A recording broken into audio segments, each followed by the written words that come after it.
I'm talking now. Is it working?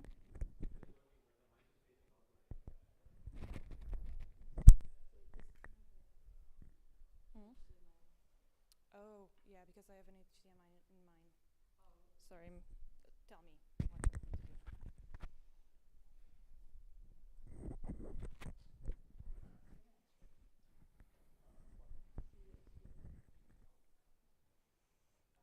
Maybe ES1.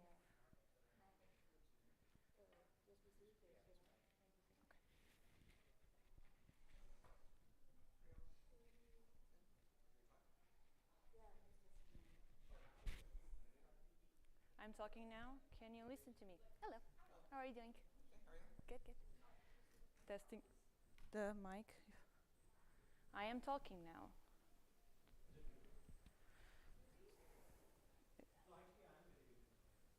I'm trying to talk. Right next to you. Thank you. Then I won't feel lonely. Ask whatever comes to your mind. Yes, please. Hopefully this is Do you come here often?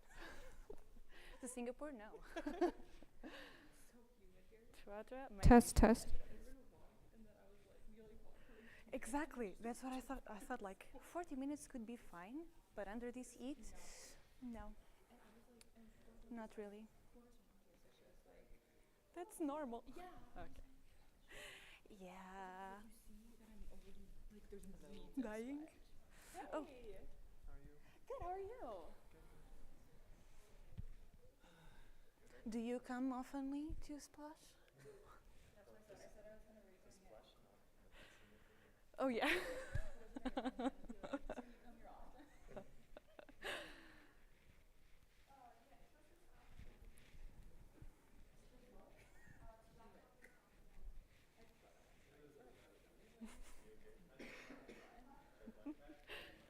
Just a little bit. You just slept right after coming. Yeah. Yeah. Did you get to sleep on the flight? I think I slept like all the way.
published paper called Usability Barriers for Liquid Types.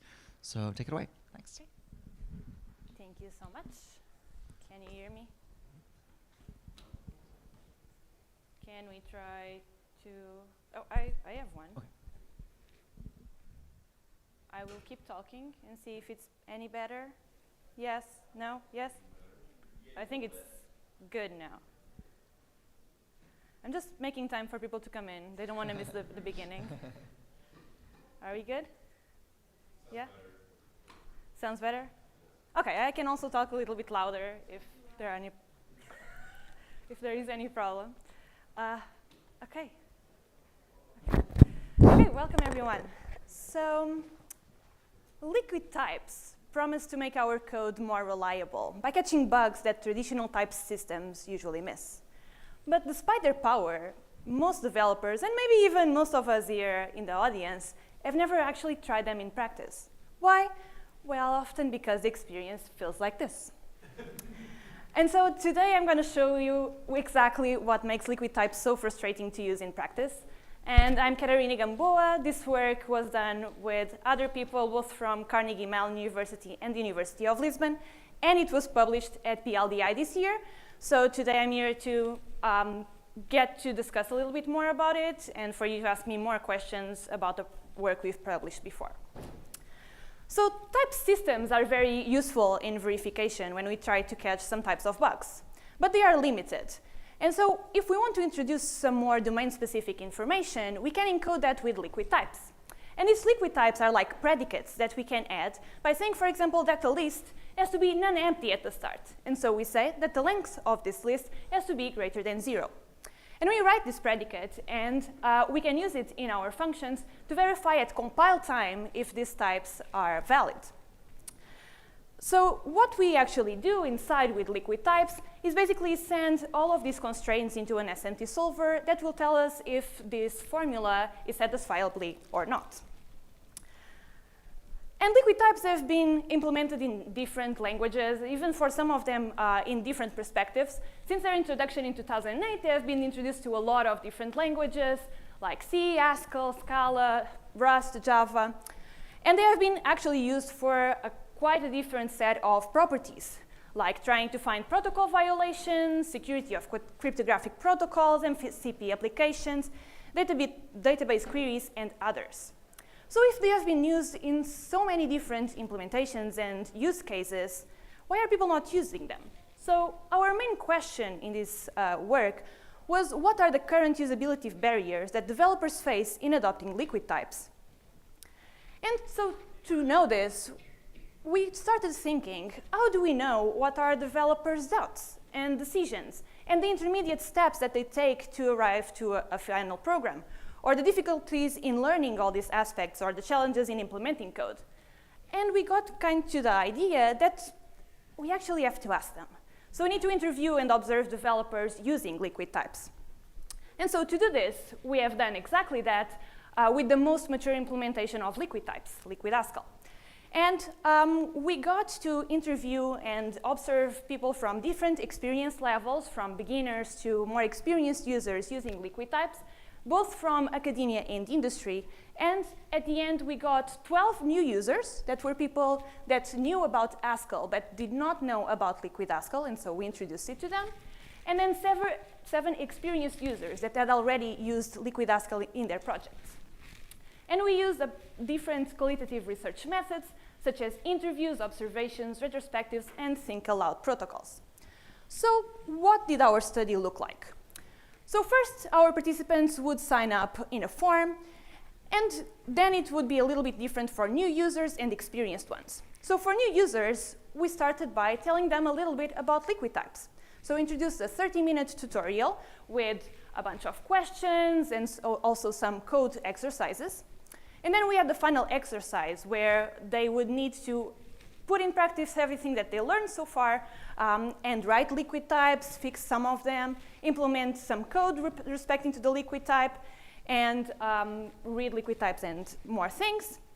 And then at the end, we made an interview to understand what was their process, what they thought about the exercises, and all of their experience throughout this study. For experienced users, it was a little bit different because they already had a project where they used liquid types in.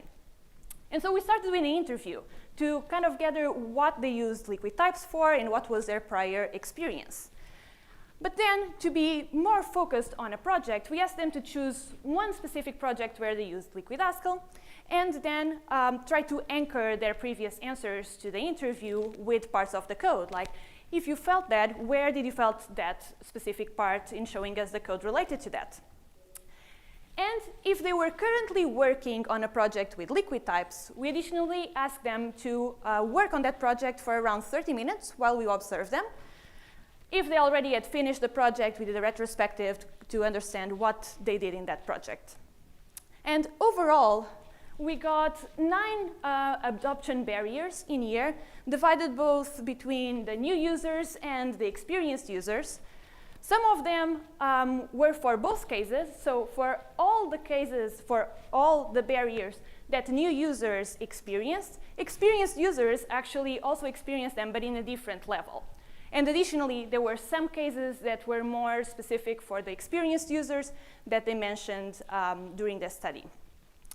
Overall, we can group these categories into verification challenges, where we have unclear divide between Haskell and liquid Haskell, confusing verification features, and unfamiliarity with proof engineering. Then we have developer experience challenges, where we have unhelpful error messages, limited IDE support, complex installation and setup, and insufficient learning and reference resources. And finally, we have scalability challenges, with limitations of automation and manual proof flexibility, scalability and solver limitations. And now I'll go through each one of them with some examples. Obviously, I will not talk about all of them in this small presentation. You can find more in the paper, but let's go through some of them. So starting with these verification challenges. Let's try to start with an example that we had also for our new users. We have this function that is a little bit complex, but the first thing that our users started to do when looking at this was noticing, there are 3 arguments, but we only have 1 base case for the size of front being equal to 0. What about the size of the back? Don't we need to check that? And they were very confused about this. So you could only understand that when you'd look at both back and the liquid type itself. Where in this liquid type, we say that the second argument, b, is an S list of type A with the size of 1 plus size of f. So then you have to think, okay, b is back, f is front, and so the list back will always have the size of 1 greater than the list of front. So then this base case starts to make sense, because if we know that the front is 0, then we can take something from the back, because it is always at least 1 greater, or always 1 greater than the front. So this shows a little bit this symbiosis between the liquid type and the implementation. You can read the implementation, but it only makes sense if you also read and understand the liquid type. Additionally, some participants mentioned that they found themselves writing code in certain ways, or found the code being written in certain ways that to convince the proof assistant that were not necessarily the most intuitive for them to write on. So changing some of the Haskell code to fit in the verification paradigm. Also, we had some participants that think that liquid types are kind of this middle term between a very good type system and some completely dependent type system. But for liquid types, you don't need a doctorate's degree to understand what's going on. But you still need to understand some of the parts that go into the verification. For example, identifying what are the pre and post conditions, and what predicates do you need and want to write to ensure that some properties hold. Even for some participants mentioned that for that example that I show you for the rotate, that I think that if I had come up with a type of rotate by myself, trying to figure out what invariant should be quite difficult. So as a small fun fact, we tried to do that in our pilot studies, and just that exercise went to like more than 30 minutes, so we decided to simplify it. So overall, there were other properties that were kind of confusing for participants for verification features, like lifting functions as measures and bound and unbound variables in type aliases, and also how the SMT works. But all of this also comes together with the developer experience challenges that developers found.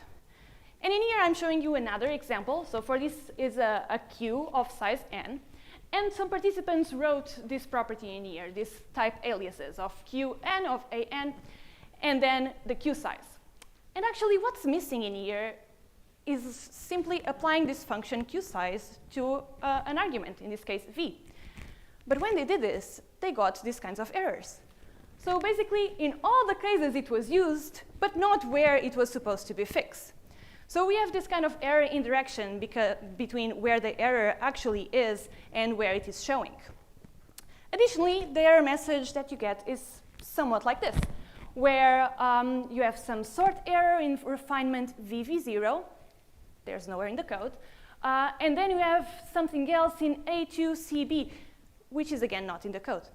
So there is also this code mismatch between what you have in the error message with a lot of information to process and variables that were introduced for the verification process, but not to be consumed by the developers themselves. And so there is this mismatch between what you need to fix and what is actually in the error message. Additionally, some of our expert users also told us, well, tell me what the type error is. No, you get a message like 5 is not less than 4. I mean, sure, I know that, but what does that mean, especially in the context of what you have?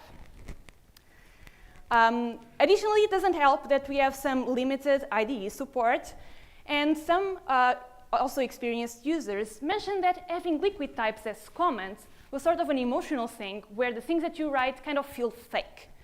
So by using the comments to express these properties, they kind of have this feeling that you don't really need to have them and that they are not doing anything in there. So having some things like syntax highlighting could be helpful to make this feeling go away. Additionally, some users mentioned that the complex installation and setup was not helpful. One of our participants that was actually a new user said that they tried to install Liquid Haskell before coming to the interview, but they failed miserably. So that's one of the reasons why they might not be inclined to use liquid types and Liquid Haskell in the future. There are also other things, like people currently use the tutorial and Slack group and some GitHub issues to try to understand what are some solutions to their more complex problems. But this community is still pretty small, and the tutorial is just an introduction. So when you try to do more complex things, they will fall a little bit short in what they can express.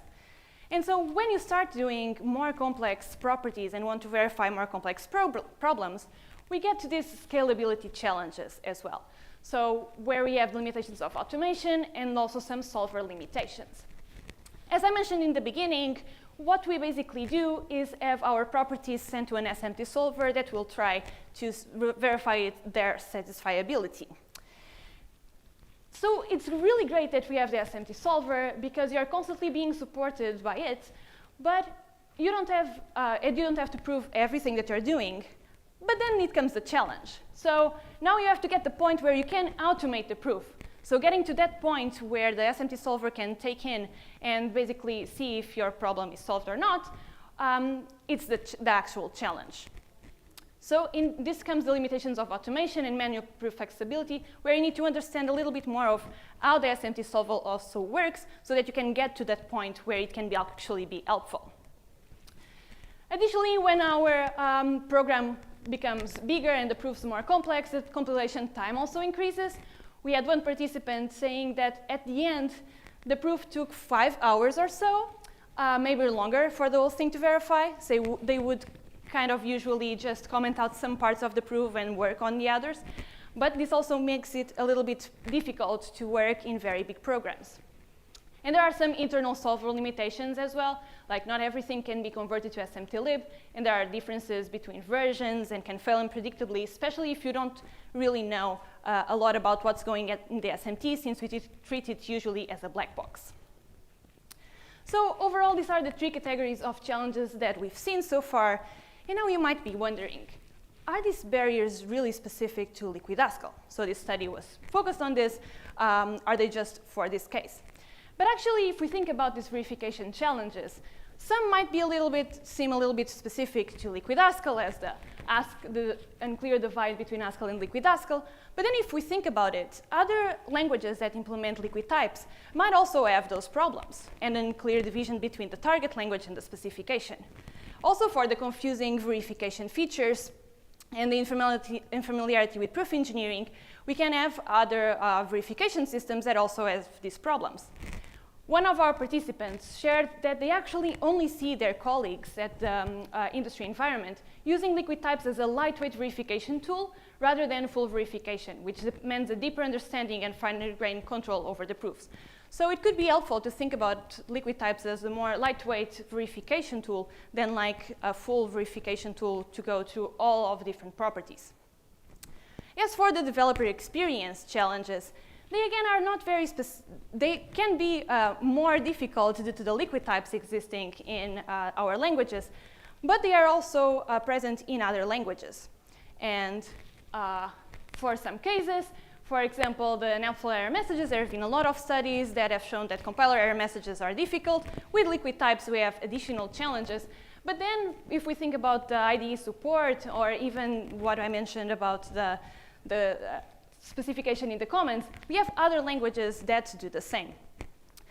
We have another person saying that developers will probably go on their first day on their job and test it. And if they can use it in the first 5 minutes, they'll probably try to use it later on. If they cannot set it up in the first 5 minutes, they'll probably give up and don't touch it for at least a couple of months. So making this initial experience a good one might be a good way to improve it for future uses. Also for the scalability challenges, these again are not very specific to just liquid types, but for other systems that also use SMT solvers as a backend. And so they can be useful for, to be solved in other areas. So with all of this, what are we actually currently doing? So we are, and this was not part of the paper, so a little bit of an extra part of what we are taking this information and trying to apply it. And so we are trying to apply this in Liquid Java, since this is the language our group is working on. And so we are trying to tackle two different aspects. One of them for the developer experience with the error messages, since they affect all kinds of users. And if you want to verify something and then you don't understand how verification is happening, you won't actually achieve your goal of verifying your code. And so we are trying to tackle that and also improve the installation and IDE support. And at the same time, we are trying to see some of the verification challenges and try to generate some pre and post conditions, trying to help users understand better what they can write and read on this. So overall, we have these three categories of challenges that are not just specific to our use case, but by listening to developers, we can better understand what their struggles are. And hopefully, together as a community, we can reduce these barriers and help enhance the usability of liquid types. Thank you.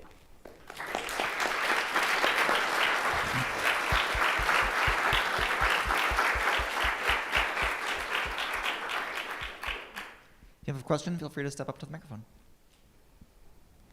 Hi.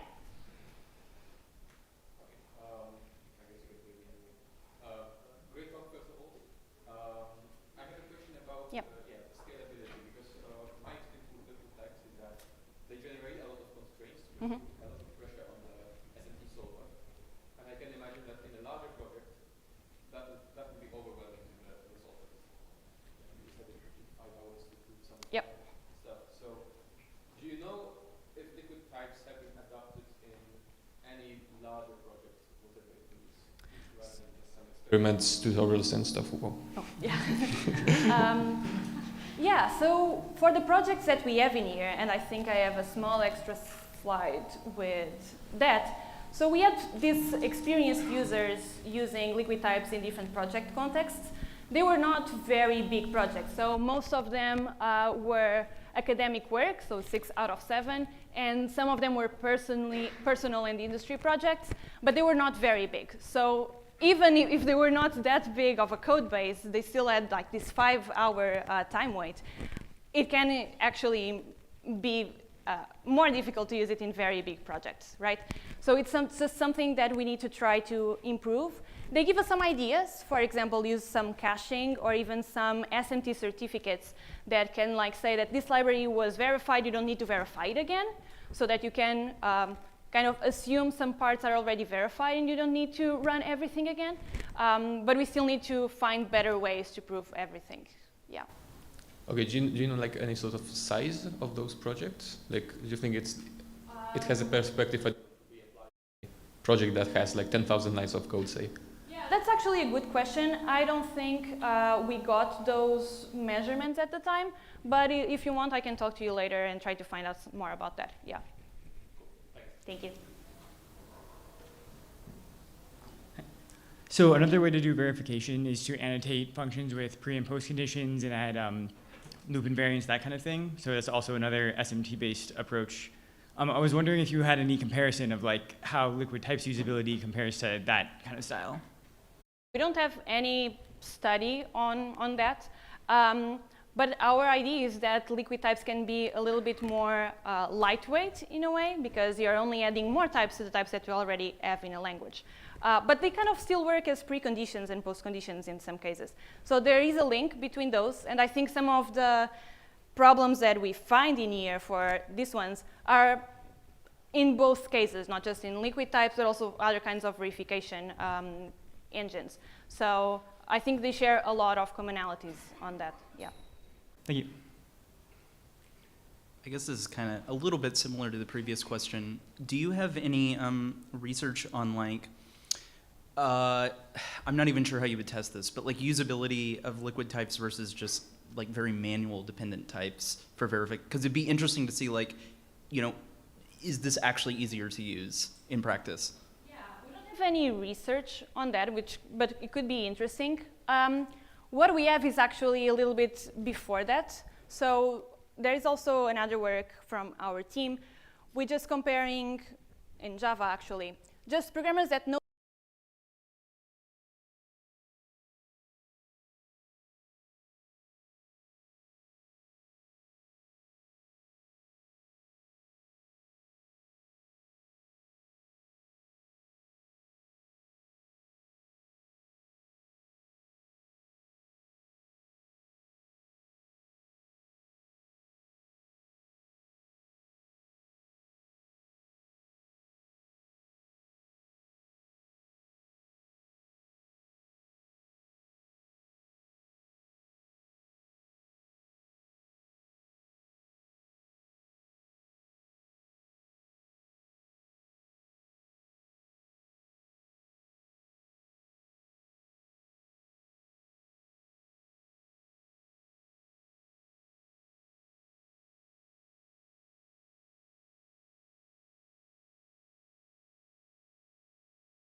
And so ADTs and pattern matching, you think about them as like primarily functional concepts, but they're everywhere. This is Python. You can use data classes and tagged unions, which is just the nil cons thing there, to basically simulate an ADT. And it's a bit different. Like, you don't have this containment of nil and cons being inside the same structure. You can kind of use them independently. It's a bit up in the air, but everything in Python is a bit like that. So that's one. There's C++, structs and variants. Same thing, you know? Also separate, not contained within one thing. I think that's one important thing about that we care about, that you know, you have a list, and nil and cons are always constructors of a list and never exist, you know, independently. And Java 17 introduced this wonderful thing called a sealed interface, which basically lets you seal an interface and not keep extending it. And this is what a list looks like. You may think it looks ugly, but I think it's pretty beautiful that you can do this in Java. When I last used Java, I don't think you could do this. And this is kind of what we're going for. You know, this is a pretty nice implementation of, I forgot a closing bracket somewhere, sorry about that. We do close it, yes. It is a closed list. The whole point of sealed interfaces is that you can't extend them. And this, if you like kind of move stuff around, it looks a lot like a normal ADT. That's pretty cool. And so these things exist, and then now you can think about more functional features, more dependently typed features. And a lot of languages have dependent types. Well, we saw Katerina's liquid type stuff, and you know, a lot of languages let you do stuff in not in the way that a pure dependently typed programmer would think about them, but really the intent is the same, to have a more precise specification. And so what we really have is they're able to comprehend, an experienced imperative programmer is able to comprehend complex imperative programming features, but really they're functional programming features. This parameterized type, that's what we want, right? We want to be able to parameterize types. Well, we want to be able to parameterize types over values also, but I think that's less of a jump than you would think.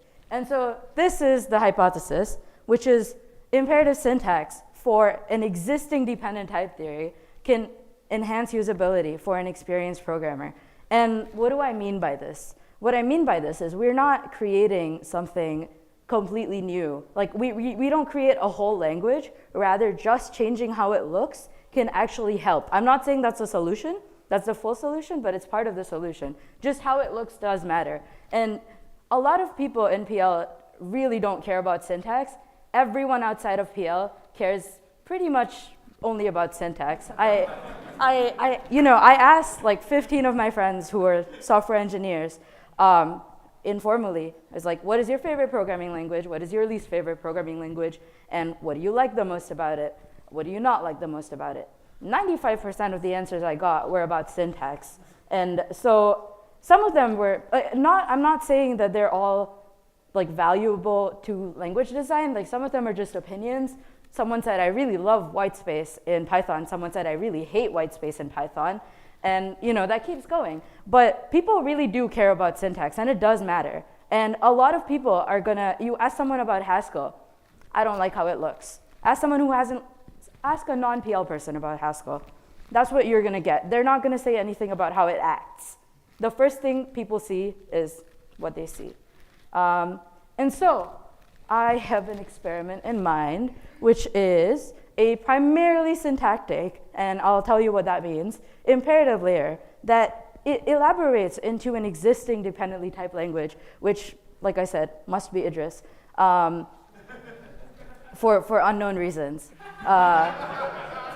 But you could argue, why can't I just theoretically just say, this is what it looks like, and I make up like just a grammar. Well, this allows me to kind of have some proof that what the two things that I'm comparing are actually the same or act the same, and it's more rigorous and it's more fun. But that doesn't mean I want to actually execute these programs, because, and I'll tell you why in a bit, but it's going to be read-only. This entire experiment is read-only, so really you're only looking at the syntax, and the underlying type theory doesn't change. And yeah, this is to be done. This is not done yet, via a principled empirical user study of experienced imperative programmers. Wow. Yeah, so that is the experiment I have in mind, and now I'm going to show you my syntax that I have developed for this purpose. And the reason it is read-only will come up at the end, but remember that it is read-only. Before we get into syntax, let me remind you, you are not the target audience for the syntax. So I am not the target audience for the syntax. Informally, the people that I have asked do support my hypothesis that this syntax is more readable than functional syntax. You will look at it and go, wow, that's disgusting. But please keep an open mind and put on your like Java programmer hat if you've ever had one. So syntax. And also, the important part is not the choice of keywords or like the specifics. Like all of this varies across different languages. You don't want to make it look like one language too much, but you also don't want to make it look like something completely new. So it's kind of like, the goal is to kind of just get it to look like a jumble of existing things.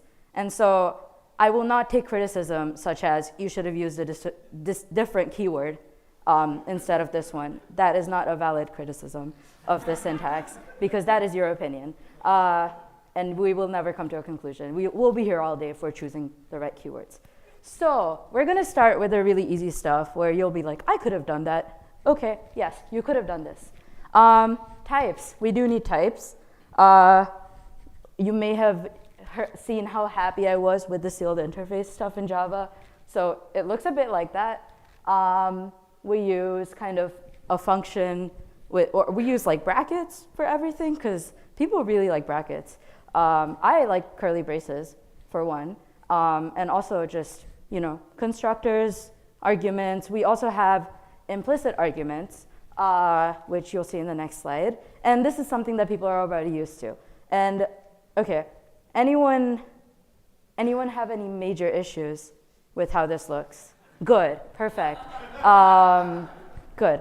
So yeah, the top is the syntax, the bottom is it's Idris, or what it gets elaborated to. I keep saying compiled, it's not compiled. It's also not parsed, but there's a bit more. I don't know what's in the middle, but it's transformed magically. That's what it looks like. And then you have functions and pattern matching, which, by the way, switch cases, like I know a lot of imperative programmers don't like them, but they are basically pattern matching and the best way to do so. But we'll see another way to kind of do pattern matching later. But this is what pattern matching looks like. This is an implicit argument. We also, for types, types have a type tie, just because. And yeah, there's not much to say. Just kind of look at it for a second, let it marinate. Cool, that's enough. Block statements. People really don't like the fact that like functional programs are one big term, and this idea of like sequential execution is, I think, key to imperative programming. And you can do it pretty easily. And also variable reassignment. You tell someone a variable is immutable and they get really mad. So you make them think that you're reassigning the same variable. It's just shadowing in Idris, which is pretty reasonable. And we're able to do this whole block statement thing because we just take whatever is in the function after like a branching operation, and we just put it in each branch. So these two lines go here and here. Yeah, this is exactly how I would write a program in Idris. But that's how you do it. The same thing is done for case statements if you have something outside of a case statement. So you can write a lot of things that look very imperative, which is cool. But you may say, there's nothing really cool about this. I could have done this in an hour. It took me a bit more than an hour, but I believe you. But there is a bit more. And all of this stuff is really like the basic stuff. And so the one important thing that a lot of imperative programmers really like is loops. And so we need to give them a way to write loops. And so this is like a general form of a loop. Okay, general form, you have a bunch of arguments. Just take the head and the tail as like an opaque string, and this is what we go to. It's just a function with a recursive helper. Nothing new about this. I'm sure other people have done this before, but the only thing that we do have to do is pass these arguments into this recursive helper. Pass any variables defined in the header. So I lied about it being an opaque block. But see all the variables that are assigned or declared in the header and pass them into this helper function. Cool.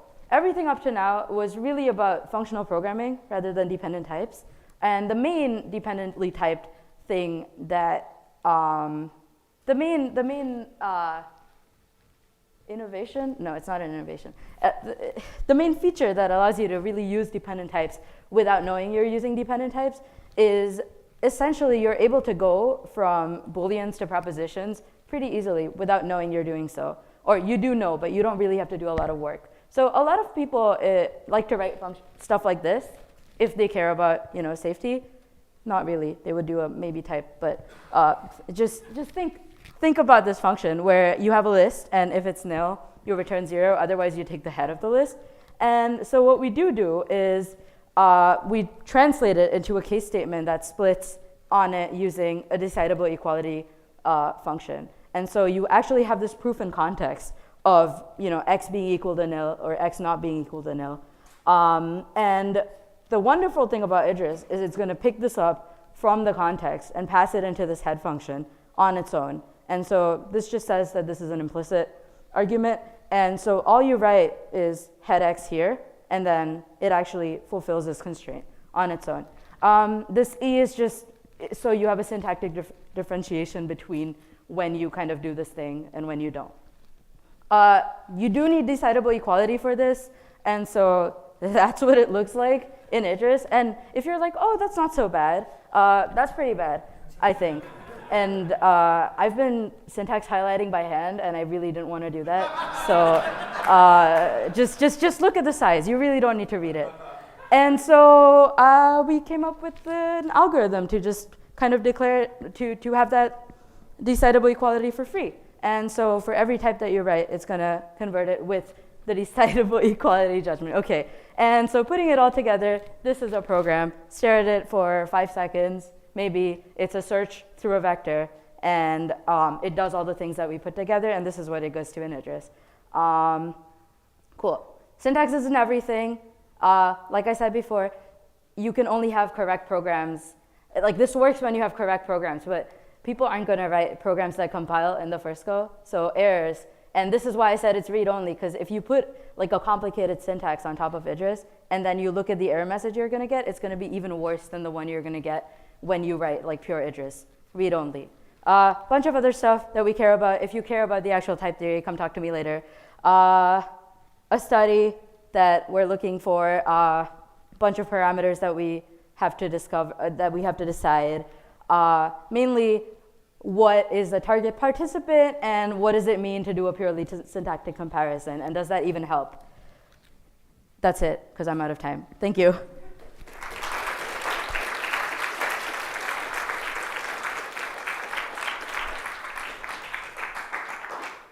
Thank you. Questions? Yeah, you can come to the microphone.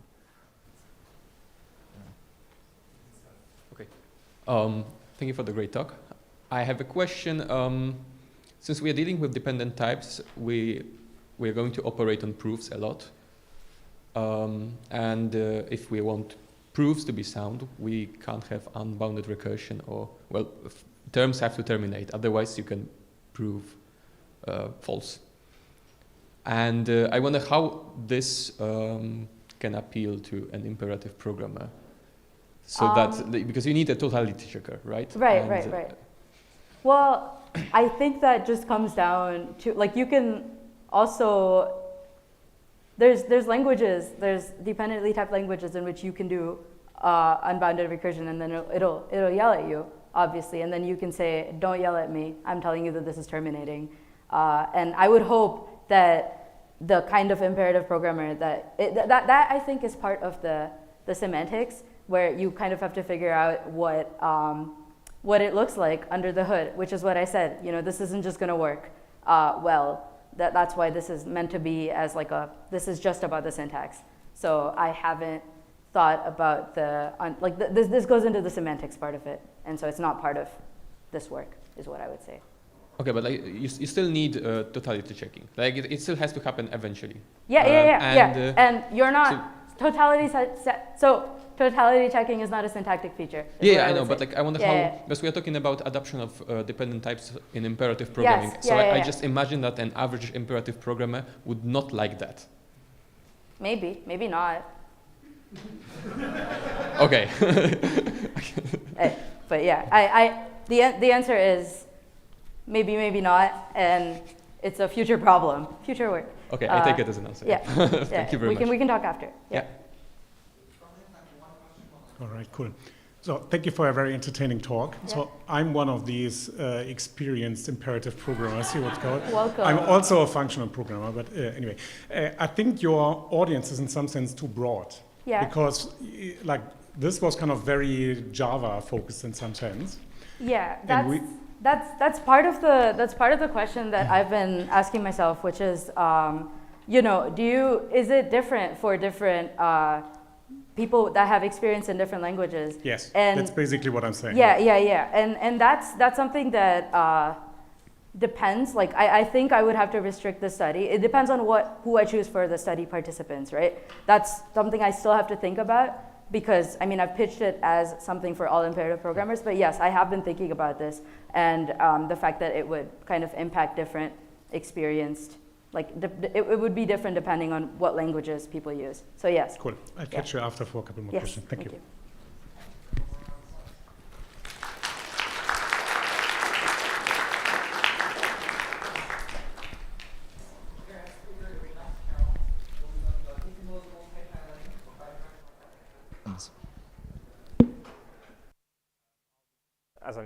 As he said, I'll be presenting work that I did as my undergraduate dissertation on hopefully improving type, highlighting systems to allow users to understand types better and debug types better. So I have a few goals. First thing, I want this to be complete in the sense that it will include all the information in the program that's contributed to a type of an expression. And as a complete system like that ends up highlighting quite a lot of code in some cases, I want this also to be interactive. So you could look at a type and be, it's a huge function, loads of different arguments. This particular one didn't really make sense to me. I want to focus on that, basically. And it also works for dynamic errors as well through like cast systems or anything similar. So my main focus has been on creating like a more formal foundation for this, because I find type systems and semantics often have a lot of rigorous theory behind them, but the error systems and UI systems often not so much. And I also have a sort of in-progress implementation for Hazel, for these techniques in Hazel, which I'll demonstrate a little bit. So just to explain what Hazel is, I've got a live build that you can try out what I've got so far. And Hazel basically allows you to have holes in your programs, and it gives them the dynamic type. So it's a gradually typed system, and it's also bidirectionally typed. So all of my things only work at the moment for bidirectional typing, but it'd be interesting to see how some of it might extend to some more global constraints, because of course, well, as we saw before, refinement types and dependent types, their errors are absolutely horrible, but a lot of the time with inference and stuff, you can't really, you need a load of constraints as well, which this won't cover. So I'll just give a bit of an example of how this works. So if I have a if statement here, I can write some functions like, for example, here's just a function that it's given the type something to integer, and it will highlight the function itself and the body, because that's what gave the type information, but the argument didn't do anything. And then I could do just a simple tuple, everything matters here. But then, because this is going to be decomposable, we're going to be able to take just the parts of the types that actually conflict. What I can do is I can select the error here that the branches have inconsistent types. By the way, the types have been on the bottom of the screen here in the cursor inspector, which I forgot to mention. And it highlights only here the function and the tuple, not the elements inside. Equally, if I did two functions, that's consistent, so it will only highlight the bodies of the functions.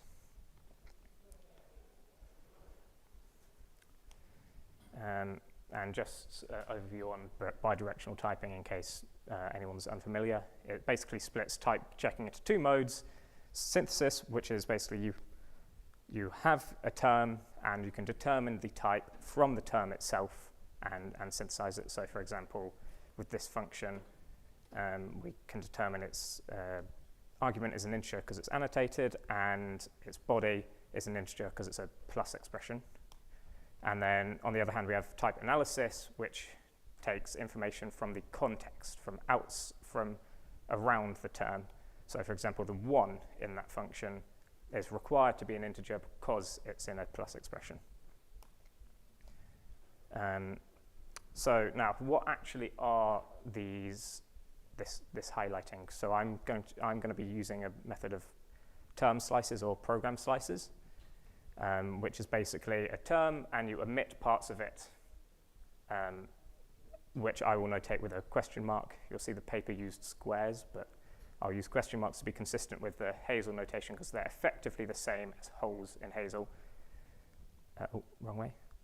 And it produces, you can define a precision relation on this saying if I omit part of a term, it's less precise. So for example, I have 1 plus 2, I can omit the 1, and then I can omit both, and they're all progressively less precise. So that, and then importantly, that corresponds with highlighting the parts that are not omitted. And what's interesting about this is such a slice is also a valid Hazel program. So you can still run it, you can still type check it. Some interesting ideas could be to do with if you're giving it to an AI or something as well, you can give it a well-formed program to use, and it will only include parts relevant to the type that we're querying or that we're looking at.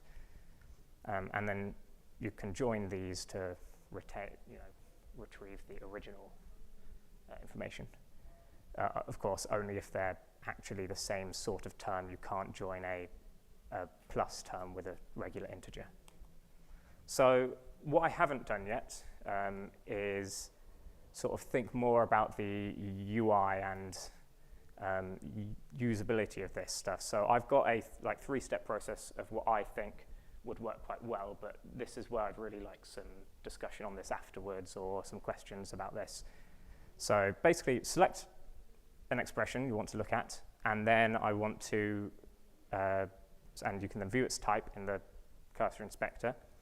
And then what I'm thinking is you can select parts of this type. So, well, you can omit parts of this type, or you can select subterms of this type to sort of focus on what you really don't understand. So imagine you have a int-to-int function, and you understand why its argument is an integer, but you don't understand why it's a function, or its return is an integer, and you'd be able to select those parts.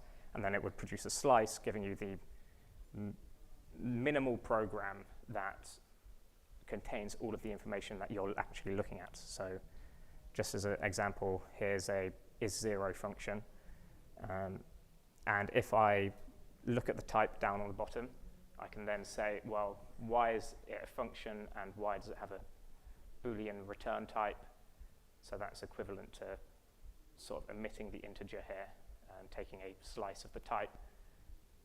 And then it would give me this. So it doesn't care about the argument because that wasn't used. And I'm also only caring about one of the branches of the if statement. It's arbitrary which one we choose there. So now I'll talk about some of the, because what I've done so far is the formal semantics of most of this. So I'll go through how this actually works. So far all I've talked about is slices of terms, and that works for synthesis because all the type information is contained within the term. But when we're taking, when we're in type analysis, the information for the type comes from outside the term.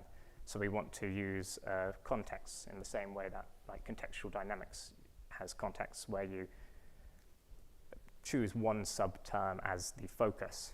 And they can be sliced basically the same way, but you need to make sure that the focus stays in the same place, structurally speaking. And a few people have told me that the terminology can be a bit confusing here because there's also typing contexts, which I'll talk about a lot. So to avoid a clash with these sort of contexts, I'll always be calling typing contexts typing assumptions directly. So then when you type something, you also use the typing assumptions, and we want to find, what are the minimum typing assumptions that we can take, that we can use to type something, and also maybe only part of the typing assumption is useful for what we're looking at. So we can also form a precision relation on this as well. So assuming x and y is more precise than assuming just x, which is more precise than assuming a less precise type, like just regular function versus integer functions. And then you can do a similar thing for contexts, because in a context you will either add more assumptions. For example, if the context contains a variable that wasn't already used, or it could remove assumptions if it binds a variable that is now, which is used in the subterm we're looking at. So they're essentially functions on typing assumptions.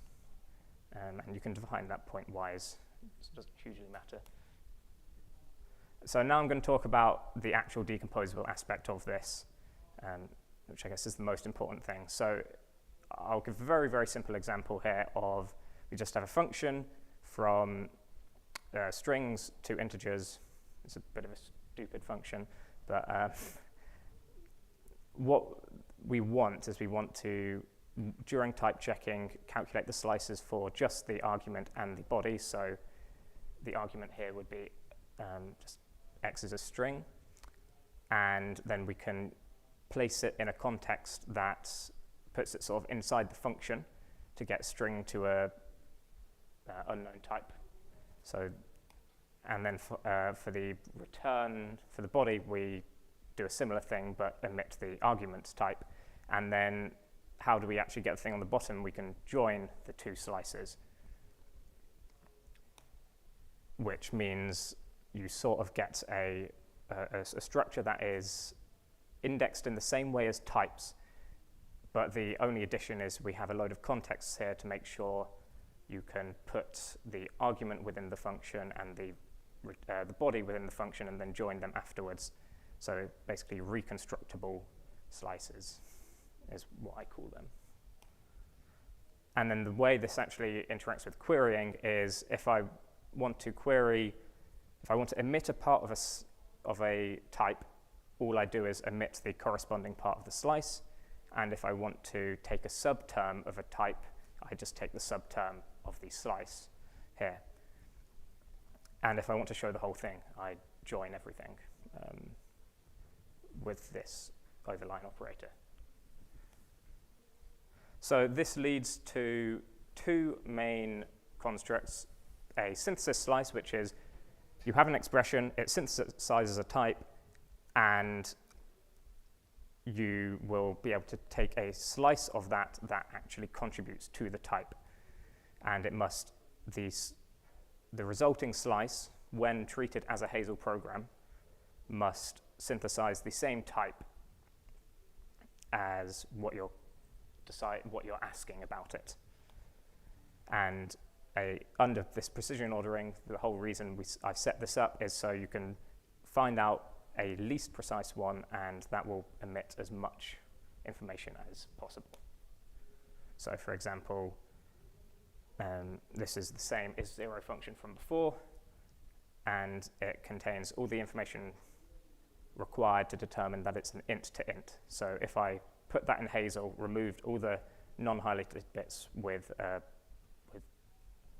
holes, then it would synthesize int to int still.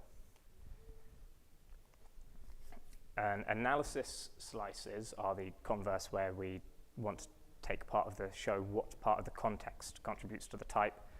And they're quite a bit more complicated because I've just been sort of vaguely saying the context around a term and not really defining what that is. And what it is a context which enforces a typing constraint on this term we're looking at. So there will be many of these. So in that example, we've got one annotated with an int. That imposes one to be an int. But equally, if I added another annotation to a dynamic type, it's still a checking context. And if I add a Boolean, again, it's still another valid checking context. So there's infinitely many of these. But what we care about is a minimally scoped one, i.e. no subcontext is also a checking context. And there's, again, many of those, but when we're looking at a subterm in a actual program, only one of those will match the structure of the program. So, for example, here I'm highlighting the integer annotation for 1, and that's the only, if we imagine the whole thing as a program, it's the only minimally scoped checking context that will actually, that we can pick from this. And again, they're the same as synthesis slices, and we just take a slice of that context. It must impose the same type constraints as what we're querying, and the least precise one is the one we care about. So for an extremely simple example, if we have 1 plus 2 as our program, the minimally scoped typing context, checking context for 1 is plus 2, and then we can omit the 2 because that doesn't contribute anything to the type here. Well, in the version of Hazel I was using before, I think there's now some sort of ad hoc polymorphism for integers and things like that. Not sure about that. And then for how this works with dynamic casts or any dynamic types, basically, because all of the slice information is decomposable in the same way that types are, we can basically just tag it onto types and pass it throughout evaluation in the same way that the casts are treated, which allows us to debug things like type errors. So if I create a dynamic function for addition, adding 1 to string of 1, it's not caught at compile time because these are all dynamic types here. But when we evaluate it, I can select int, and it will give me the slice that determined that that expression was an integer. So it kind of tells you where this went wrong. So for further work, I really want to improve this UI, basically. And how can we exploit the decomposable nature of these slices to sort of allow people to interactively explore what they're doing. There's a lot of things that you feel like you might want to emit from slices, but the mathematics kind of requires them to be there in order for it to be a well-formed program. So it'd be interesting to see what bits might be useful to omit, emit in practice, even though you would have them behind the scenes. So this could be things like let bindings. I also want to mechanize my proofs, because at the moment they're all sort of a bit hand-wavy. And the implementation sort of partially works for polymorphism and recursive types, but the meta theory needs a bit of extending for that. And there's also some pretty difficult issues when you have type eliminators. So if you have a function, say from int to int, and you apply it to an argument of int, then the resulting type will be an int, but there's a lot of information that went into determining that. So the slice will not be decomposable because that's based on, it's indexed based on types, and the type is atomic. So I'll show that. If we have a function here, it's an int to int identity function. We can apply it to a integer, and we'll see that it highlights the function and the binding, and that it's being applied. And we'll find that basically, literally, well, almost everything here is highlighted, but I wouldn't be able to look at this in any sort of interactive way because it's just an integer. I can't do anything with that. It's an atomic type. Oops, wrong slide. Anyway, that's all, by the way. Thank you.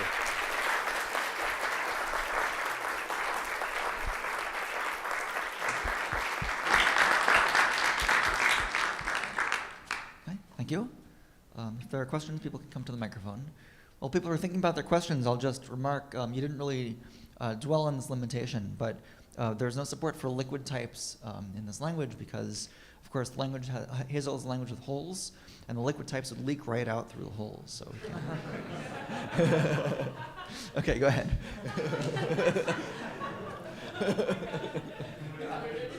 So I think I might have missed the initial motivation. So I see these mostly for students who are getting into functional programming, or do you think this would also? It could be, yes.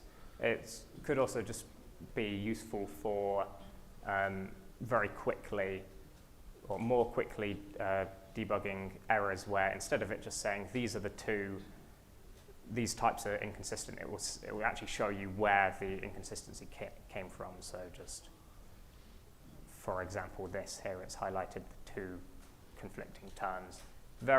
Obviously, this is a very simple example.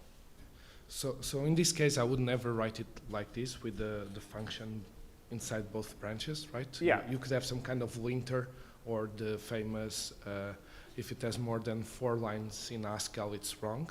Mm-hmm. So I think there are other alternatives to do that, but I actually see this very valuable in teaching functional programming, especially in the case of unification. Mm-hmm. And is that the part that you don't support yet in the current work, the last point? Yes, so that's what I'd really like to look at to see if I could make it work for unification or constraints and things like that, but it's I guess, significantly more difficult to work with. Because I think you need global information and to store the equations and something like that. But I would be interested in having that, and that would be a first step towards something like liquid types. Thank you. Okay, so just to prove to you all that I'm capable of asking actual questions, I want to ask about design language. So, you know, when we present things to users, there's a language of symbols that we use that you can think of it as sort of like a layer on top of the actual programming language, right? So, you know, a green symbol should mean the same thing as another. Like if a symbol is green, then the greenness should mean something, and then when you see green somewhere else, it should mean the same thing.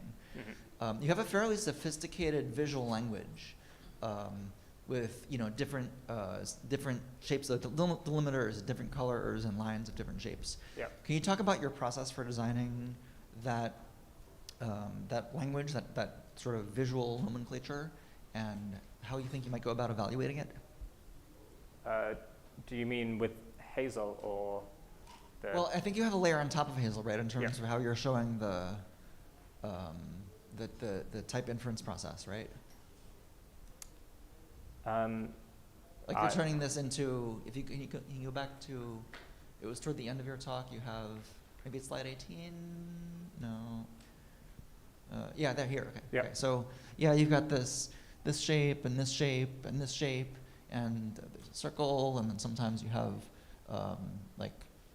there's a bracket that doesn't match because you're trying to emphasize. So, can you talk about that? So, the Hazel UI stuff was not made by me at all.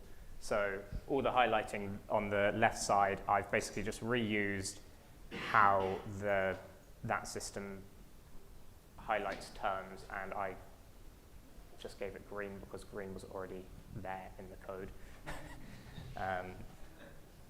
So I just wanted to be different to red because, of course, red is what they use for the other errors. And it is probably worth talking about how in a lot of these I've been highlighting selecting terms like this. So I've selected the function there. And that in the current UI for Hazel, that doesn't actually really select a term. It's kind of more just selecting text. The selected term is actually determined by where the red cursor is, so that's the whole function. So I couldn't, for example, select part of a term. So I can select an incomplete term like this in orange, but what's actually being selected is the red line, and I feel like it would be interesting to try and come up with a way that allows you to select with just scrolling rather than just where the cursor is, because especially if I was trying to, this is of course the bit that's not implemented, I can't click on these parts of the type to work out what's that part of the slice, but that would be very useful to have. As for the circles and question marks, I used question mark to be consistent with Hazel holes, which I can just write question mark here. And the circles was to distinguish from squares, which I have in the paper. Okay. Is your question short? Sure. Okay. Yeah. It's more for my own understanding. So I believe slide 15, if you go there, this was showing the slice of how you understand the function goes from integer to Boolean. Yep. It seems strange that the true is not highlighted, but the if, then, and else are. Right, like those are a lot of highlights to determine something that is in tail position, which should just be the true and false. So I guess my question is, why is the if and then and else highlighted in this sense and not just true and false? Yeah, so that's quite an interesting question, and I've heard a few people say similar things, but it's because the fundamental system is I want to produce a slice, i.e. a valid program that you could still run, for example. So if I just omit the Boolean. So everything that's not highlighted, I could put a hole there. Yes. And it would still run. It would still run, and it would still type check. You could still do all of any sort of analysis on that. Okay. So if I omitted the if statement, of course, it would not be well formed anymore. Well, actually, it would be well formed. Well, it would, if the whole expression was gone and there's a hole, it would still be. Yeah, but then it wouldn't synthesize the Boolean result. Okay, so the true isn't there because you only need one. Yeah. And the false you would So I need could have another highlighted true and not highlighted false, for example. And they're both valid minimums. It would be useful from a user perspective to maybe pick the one that has the least amount of terms. Okay. Yeah. Probably be I have more easy. questions, but I'll ask after. Yeah. Thanks. Okay. Okay, let's have one more round of applause.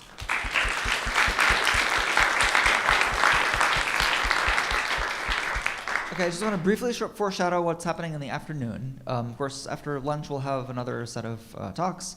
And then the last session is just labeled discussion. This is a little bit open-ended. We were hoping we could take the opportunity for people to sort of workshop their ideas. So tell us about questions that you have, and we can sort of talk about possibilities for how you might try to answer those questions. We have a lot of people here who have a lot of experience with a lot of different methods. So different people have, exposure to different methods, and we're hoping that we can sort of help you kind of align methods that you may not be familiar with questions that you have, to try to sort of help you plan your future research. So looking forward to that later. Okay, I hope you all enjoy lunch, and we'll see you later.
Okay.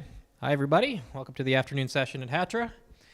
So we've got 4 great talks for you today. The first talk is negative bounds for avoiding conflicts and implementing traits in Rust. And you can take it away, Yuki.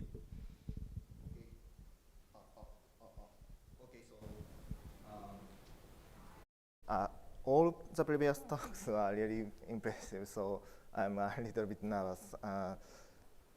So my talk is a little bit short, so I hope that helps keep it interesting. My presentation is negative bounds for avoiding conflict in implementing traits in Rust. I'm presenter is Yuki Okamoto from Japan. The overwork of our work is Rust has an interface mechanism called traits. When the same trait is implemented multiple times for the same type, a trait implementation conflict error occurs. This case often arises when programmers use the type parameters in their implementations.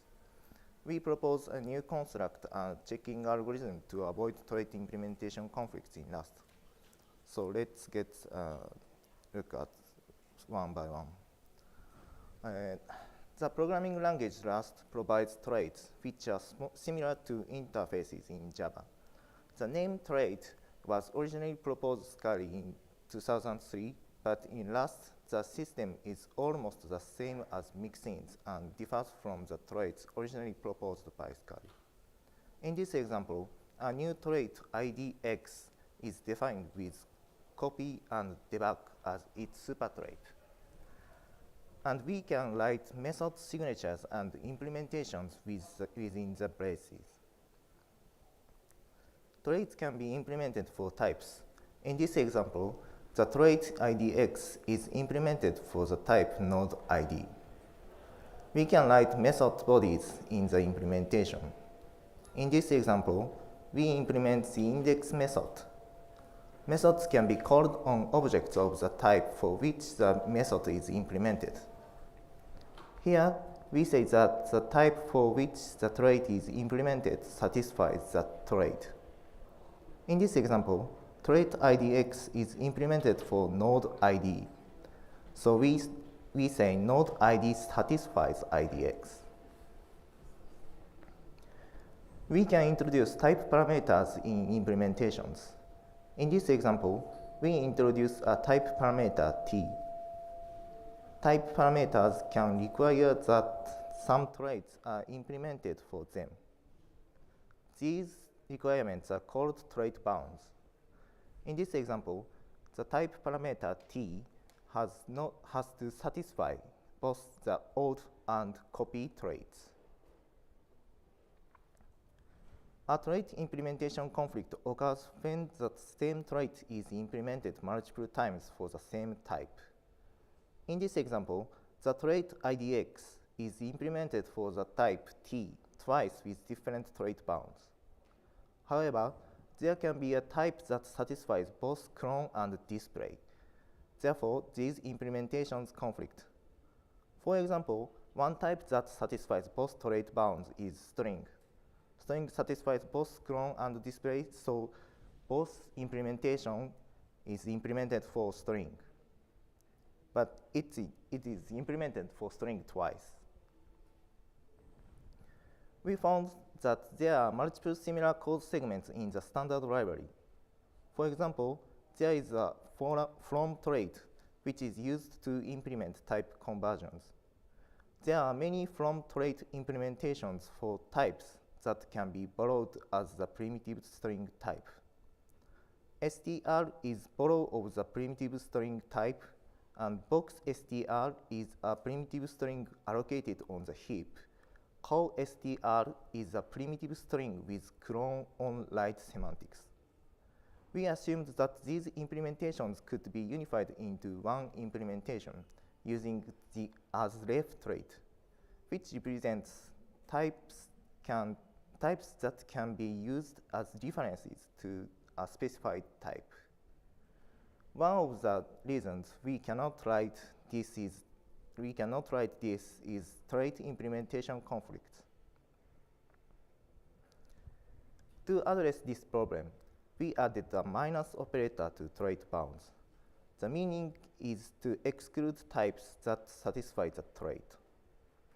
In this example, string satisfies display, so the first implementation will not be applied to string, but the second one will be. There are several posts on web forums, such as Stack Overflow, asking how to resolve trait implementation conflicts. And most of the answers state that these conflicts cannot be resolved directly. Such conflicts typically arise when writing polymorphic trait implementations for related types. The suggested fixes in these posts often involve abandoning the use of traits or type parameters, which reduces code reusability. We expected that introducing negative bounds into the Rust language would reduce source code size and enhance method reusability. To discuss negative bounds, we define trait bounds and trait implementation conflicts. First, we think about the role of trait bounds. For a trait bound B, that trait bound requires all its ancestor traits and itself as AB. This and AB function A. And the trait bound requires all traits specified using the minus operator as neg B. In this example, neg clone minus display becomes a singleton set display. And A clone minus display collects clones ancestors and becomes a set consisting of clone and copy.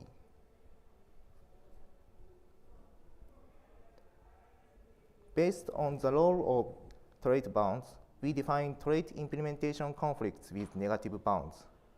For two implementations, a trait implementation conflict will occur when the unification between traits T1 and T2 and between E1 and E2 succeeds. With negative bounds, we additionally check the trait bounds.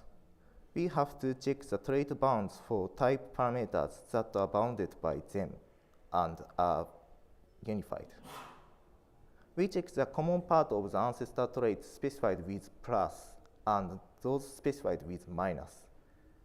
If it is not an empty set, then we say that these implementations do not conflict.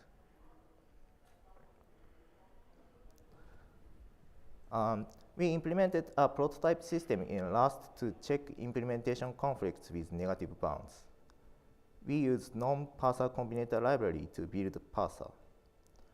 It has 8,068 lines. It is available at GitHub repository. Okay, so let me show a prototype.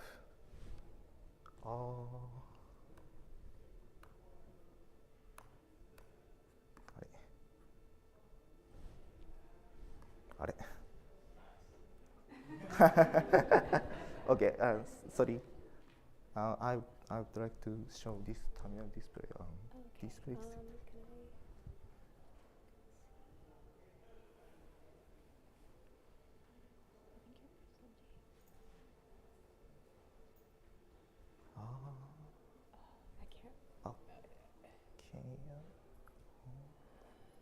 Whatever this HDMI is connected to. I'm sorry. I don't know. This. Try that one.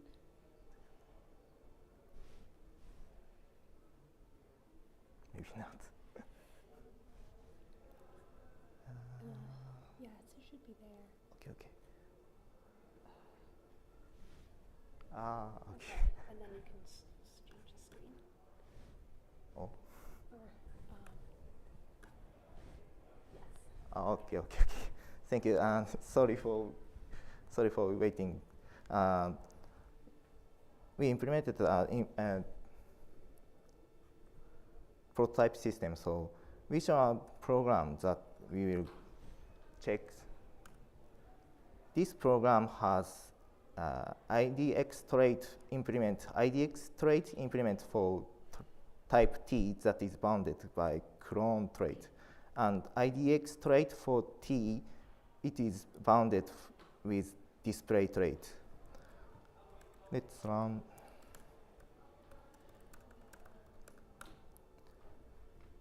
Yes, this two implementation is conflict since clone and display. There are types that clone trait and display both implemented clone and display traits. So I will rewrite this program. I will insert here to minus display trait and check. Okay. Now it's not conflict. Clone display, clone trait and display trait, but here display trait is specified with minus operator, so it is not conflict.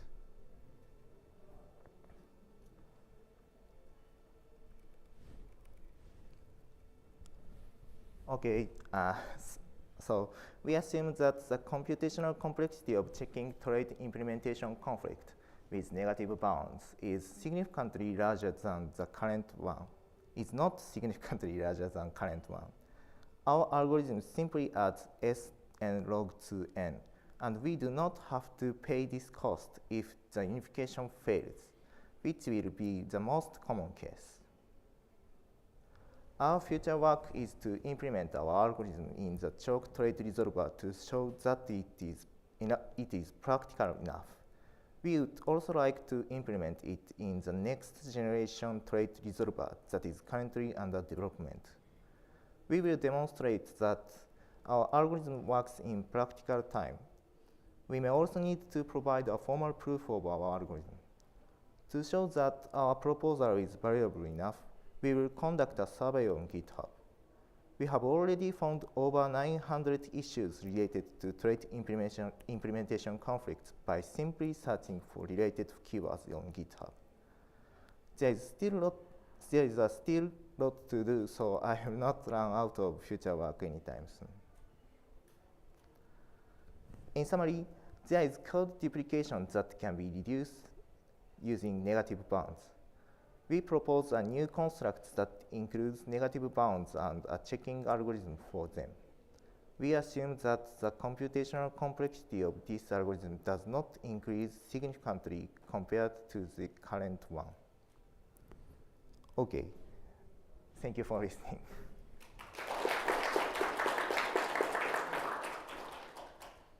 Okay, we have plenty of time for questions. If you have a question, please come up to the mic in the middle of the room. Thank you for your talk. It was very exciting because I also looked at negative traits, was quite excited if anybody would start implementing them. Could you please go back to future work? Future work, okay. Yes. Okay, so I'm curious, what is chalk trait resolver? And also, if I understand, you implemented your parser yourself. So why did you choose to do it this way, and why didn't you try to run it within some compilation stage? So why didn't you hack on compiler? So why did you make this choice, and what would be easier? Oh, okay. Chalk trait resolver is only trait resolver and not tied with compilers. So it is easy to implement our method, our algorithm into, and we do not implement our algorithm to compiler or chalk trait resolver. So now we simply implement check algorithm for simple subset of last. Okay. So for quick implementation, and it was yes. Pretty quick. Yes. 800 lines, not too much. Yes. Thank you for your talk. I have a question about, so you try to resolve the trait error by adding a negative bound, right? So what do you think about the approach of like choose which trait to use for the function. For example, like if string has this trait for like two conflicting traits, what if like you can choose which trait to use, which implementation to use from the string side? Have you ever thought of that direction?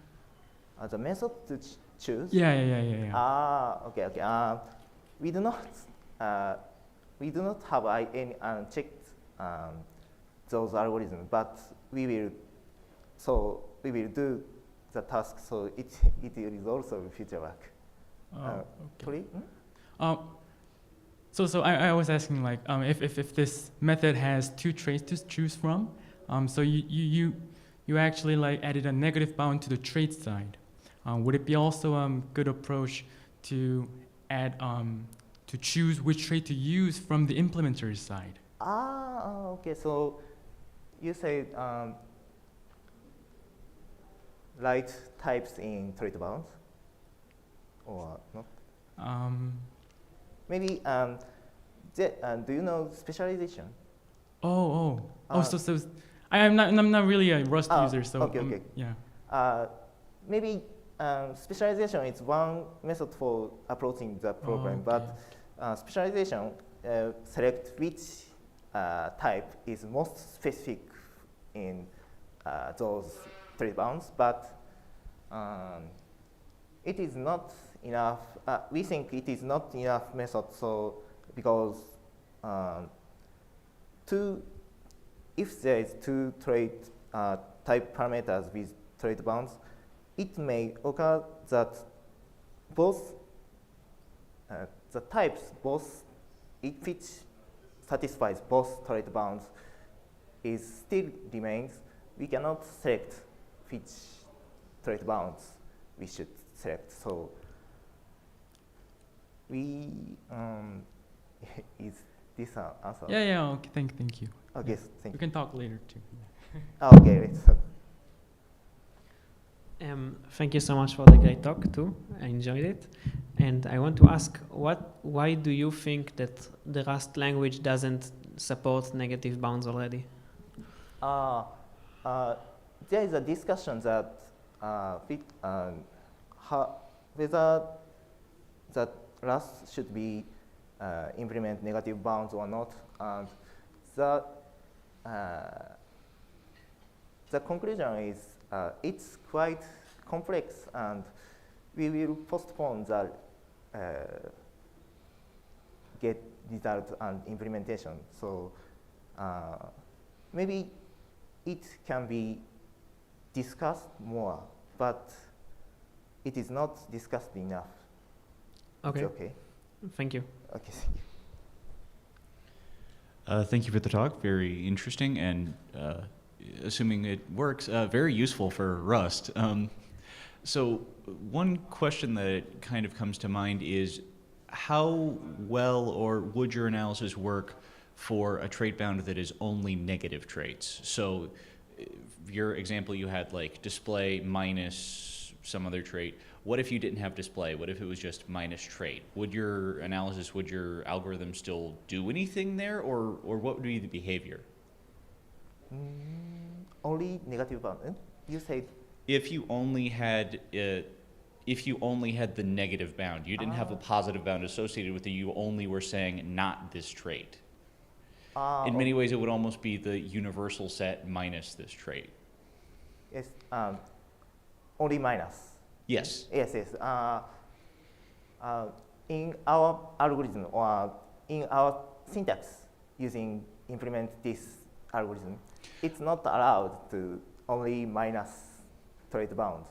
So maybe it's okay. So maybe it is not problem with using only minus negative bounds, but we do not consider that at now. Sure, that's fair, and I think that's a reasonable limitation to take on, because I've looked through some of those Rust forms before, and yeah, one of the main problems they always mention is that, okay, well, how do you decide the universal set minus things? So yeah, that makes sense to limit it. I was just curious. Thank you. Thank you. Thank you for your talk. It's very interesting. My understanding is that Rust has some limited form of negative trait bounds already, in the form that you can say that some type that explicitly does not implement, I think, sync and send, those specific traits. I'm wondering, like, do these existing like sort of implementation have any impact on like the work that you've done here? Maybe you said about old trait or something like that. There's send and sync traits. I think. Threat safety. Yes. Maybe you said safety. We do not consider about that, so it should be added to future work. Okay, thank you. Thank you. Is there time for one? So you also said that you want to formally prove that it's correct. So what would be your approach, and within which Rust formalization, if any, would you try to prove it? We do not have any idea, but maybe we should provide. But in Rust, in practical, it is difficult to provide formal proof for entire Rust, full set of Rust. So maybe it's difficult. Maybe it can be. We can prove a small subset of Rust. We can provide we can provide formal proof for small subset of Rust, but maybe we have to do implement it with large Rust full set, and next maybe its priority is low, but I would like to do, but no idea. So sorry, is the answer? Yes. Okay, thank you. Okay, let's give the speaker another round of applause.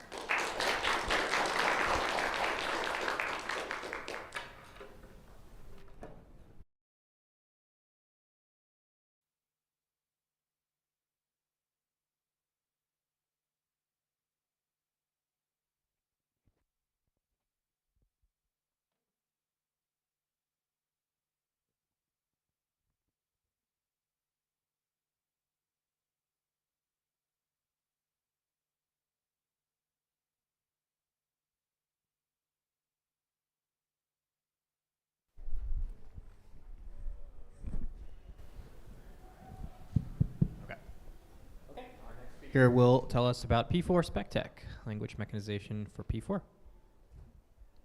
So thank you for the introduction. Today I'll be talking about P4 SpecTech, a language mechanization framework for P4. And today, just this morning, I realized that this has a little bit different flavor than the other talks. So I'll be talking about types, but it's more focused into the language specification aspects. One moment. Let me just try it again. Yes, so our project title can be naturally decomposed into two components, P4 and SpecTech. P4 is a domain-specific language for the networking domain, and SpecTech is a language mechanization framework. And put together, our main objective is to adopt language mechanization approach into the P4 language. And this talk will be organized along three main questions. First of all, what is mechanization and why do we need it for the P4 language? Understanding the necessities, we'll discuss how to mechanize the P4 language definition using P4 SpecTech. And finally, what are the benefits that P4 SpecTech can deliver to the P4 ecosystem? But before getting any further, let me very briefly explain about the P4 language. P4 is an acronym for Programming Protocol-Independent Packet Processors. It is a domain-specific language for programming network devices like switches and routers, telling them how to take in an input packet, process it, and output that along the network path. But for the sake of this presentation, it is just enough to know that P4 is statically typed, so we would need a type checker. And also, a large part of the language semantics is imperative, like the C programming language. Now, viewing P4 from a programming language point of view, we identify 4 main representations of its syntax and semantics: the official spec, implementations, tests, and formalizations.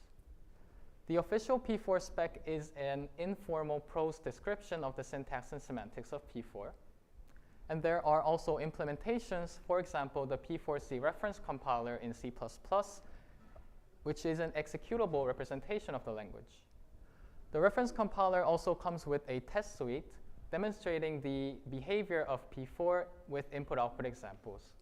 And last but not least, we have formalizations, usually found in academia, giving precise mathematical description of the language. And the presence of multiple representation invites us to the question, are the 4 representations truly in sync? In other words, are they consistent in defining the syntax and semantics of P4? Of course, in principle, they should be. However, in practice, they are not. The main reason is that the 4 representations are maintained by different parties, and they evolve at different paces. And what contributes more to this inconsistency problem is that the language itself is evolving. For example, the official spec introduced generic types as of May 2021. However, this spec update did not land perfectly on existing implementation, where the P4C reference compiler emitted an error when this new feature interacted with yet another language feature, which is type inference. This bug was only identified and patched March this year, which is very long after the spec update. And for formalizations, they exist, but however, they remain frozen before 2021, while the most recent version is based on 2024. And this kind of inconsistency is undesirable because it can lead language designers, developers, and hardware vendors into diverging directions. So this inconsistency problem boils down to this core question. Can we at the same time evolve a programming language while maintaining the consistency between the representations? Then again, from a programming language perspective, we claim that the answer is yes. There is a single source of truth that underlies all the different language representations, which we call the specification model. This refers to a complete and an unambiguous definition of a language. For example, it can be a complete formalization or a definitional interpreter. And once we have the spec model in hand, we can view other representations as instances of the spec model in different medium. For the spec document, we can view it as a verbose version of the spec model, and we can also implement the spec model in terms of programming languages to get implementations. Then, language mechanization frameworks allow us to systematically define the spec model. It comes with a domain-specific language called a meta-language for defining the spec model. And because the spec itself is written in a DSL, we can parse the specification and apply various automated manipulation on the spec. Then, language mechanization frameworks can automatically derive various backend representations starting from the specification model. So this can solve the inconsistency problem while allowing the spec model to evolve. So far, we've discussed what mechanization is and why we need it for P4. And let's dive into the detail and see how we can mechanize the P4 language definition using P4 spec tech. And one good strategy here is to look at what other languages are doing. In fact, the inconsistency problem is not specific to P4, but it is prevalent among many other programming languages, for example, WebAssembly or WASM in short. And for WASM, an language mechanization framework has been successfully landed into their official spec authoring toolchain. WASM SpecTech is now the official specification authoring toolchain for WebAssembly, where it automatically generates a specification document as well as a WASM interpreter starting from the WASM specification model. And let's now see how this works in detail. This is a portion of the WebAssembly official standard defining the dynamic semantics of WASM if instruction semantics. The spec is interesting in providing a dual representation of the semantics. Below, we see the formal specification defining the dynamic semantics in formal reduction rules. So this reduction rule reads, on an abstract stack machine, if we are given a WASM if instruction, and if the top of the stack is a non-zero constant, integer constant, then we would evaluate the then branch. And otherwise, then we would reduce to the else branch. And we also have the prose specification above, giving a step-by-step pseudocode style explanation of how to compute the reduction semantics. The formal spec is crisp, yet the prose spec gives a more kinder explanation, which is accessible to a broader audience of the specification. And these two styles of spec, although in different formats, should essentially describe the same thing, the WASM dynamic semantics. And of these two models, WASM SpecTech chooses the formal spec as their spec model. So they come with a meta language that is designed to very closely resemble the textbook style formalizations in ASCII characters. Below we see the mechanized spec model in WASM SpecTech for the dynamic semantics of if instruction. And we can see that it very closely resembles the formal specification above. Then from the specification model, WASM SpecTech automatically generates the prose specification. At a high level, the spec model is a collection of declarative reduction rules saying what the semantics of WASM is. However, it does not necessarily describe how to compute the semantics. And WASM SpecTech somehow automatically derives the prose specification, giving algorithmic pseudocode of how to carry out the reduction in a computational sense. And this conversion from a declarative form to an algorithmic form is non-trivial in general. However, WASM SpecTech manages to handle this by assuming a shared format between the declarative rules, which is reduction on an abstract stack machine. Using this baked-in knowledge, it converts the left-hand side into pop something from the stack, premises into let bindings or if conditions, and finally the right-hand side into push something back into the stack, prose instructions. Once we have the prose algorithms, we can also think of executing the prose algorithms. The converted prose algorithms as a whole describe the WASM dynamic semantics, and if we can get to run the algorithms, then we would essentially run the WASM semantics, essentially yielding a WASM interpreter as a result. So WASM SpecTech has a prose interpreter that can run the prose algorithms, which, given a WASM program, would compute the semantics as told by the specification, thereby deriving the correct result. And with these, WASM SpecTech has been now integrated into the WebAssembly specification authoring toolchain by the WebAssembly community group this year. And now using WASM SpecTech, now specification designers would edit the specification model using the WASM SpecTech meta language. And then WASM SpecTech would automatically derive the spec document as well as an interpreter conforming to the spec automatically. And with their success story, we discovered that the underlying recipe for their success was the existence of an authoritative spec model. The existence of the formal WASM standard was the starting point for the design of WASM SpecTech to have a meta language that closely resembles the formal reduction rules. So the underlying recipe is the driver for the mechanization framework design. And now let's resume our discussion of P4. Resuming to P4, we face a fundamental challenge that P4 lacks an authoritative spec model today. Recall the 4 representations. The official spec is there, however, it is informal and not systematic. We have the P4C reference compiler implementation, however, it takes a nanopass compiler architecture where it fails to give a monolithic view of the language semantics. Tests are naturally incomplete, and formalization, they exist, however, they are incomplete and also not up to date.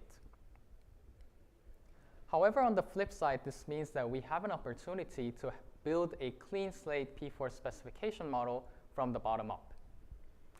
And we can think of reusing the WASM SpecTech meta language to define the P4 spec model as well.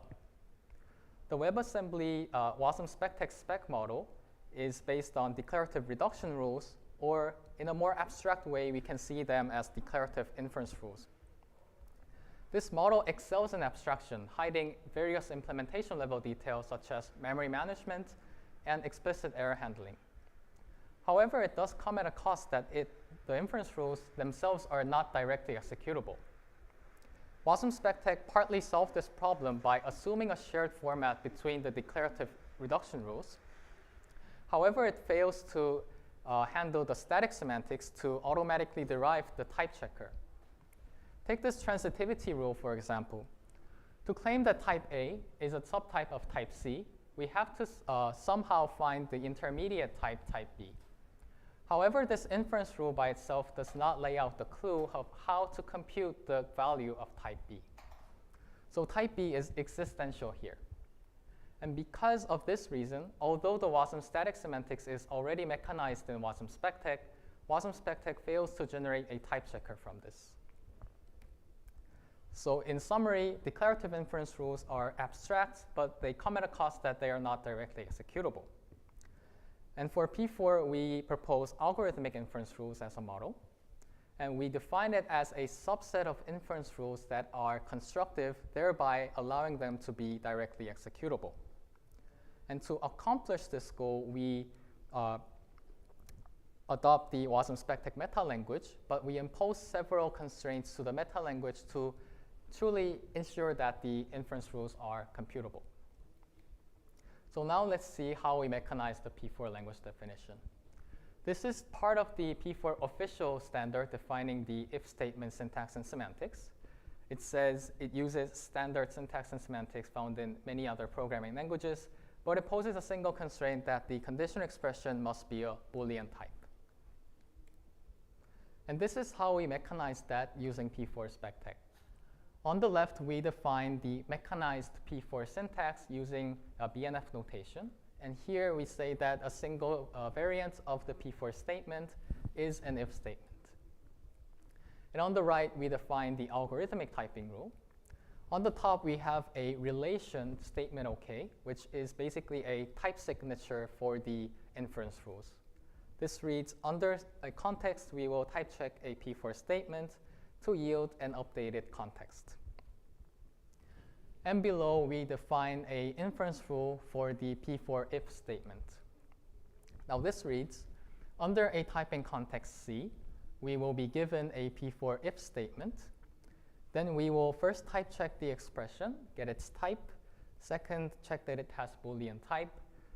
And then type check both branches. And finally, we will say that the result of the typing is an updated context CRES.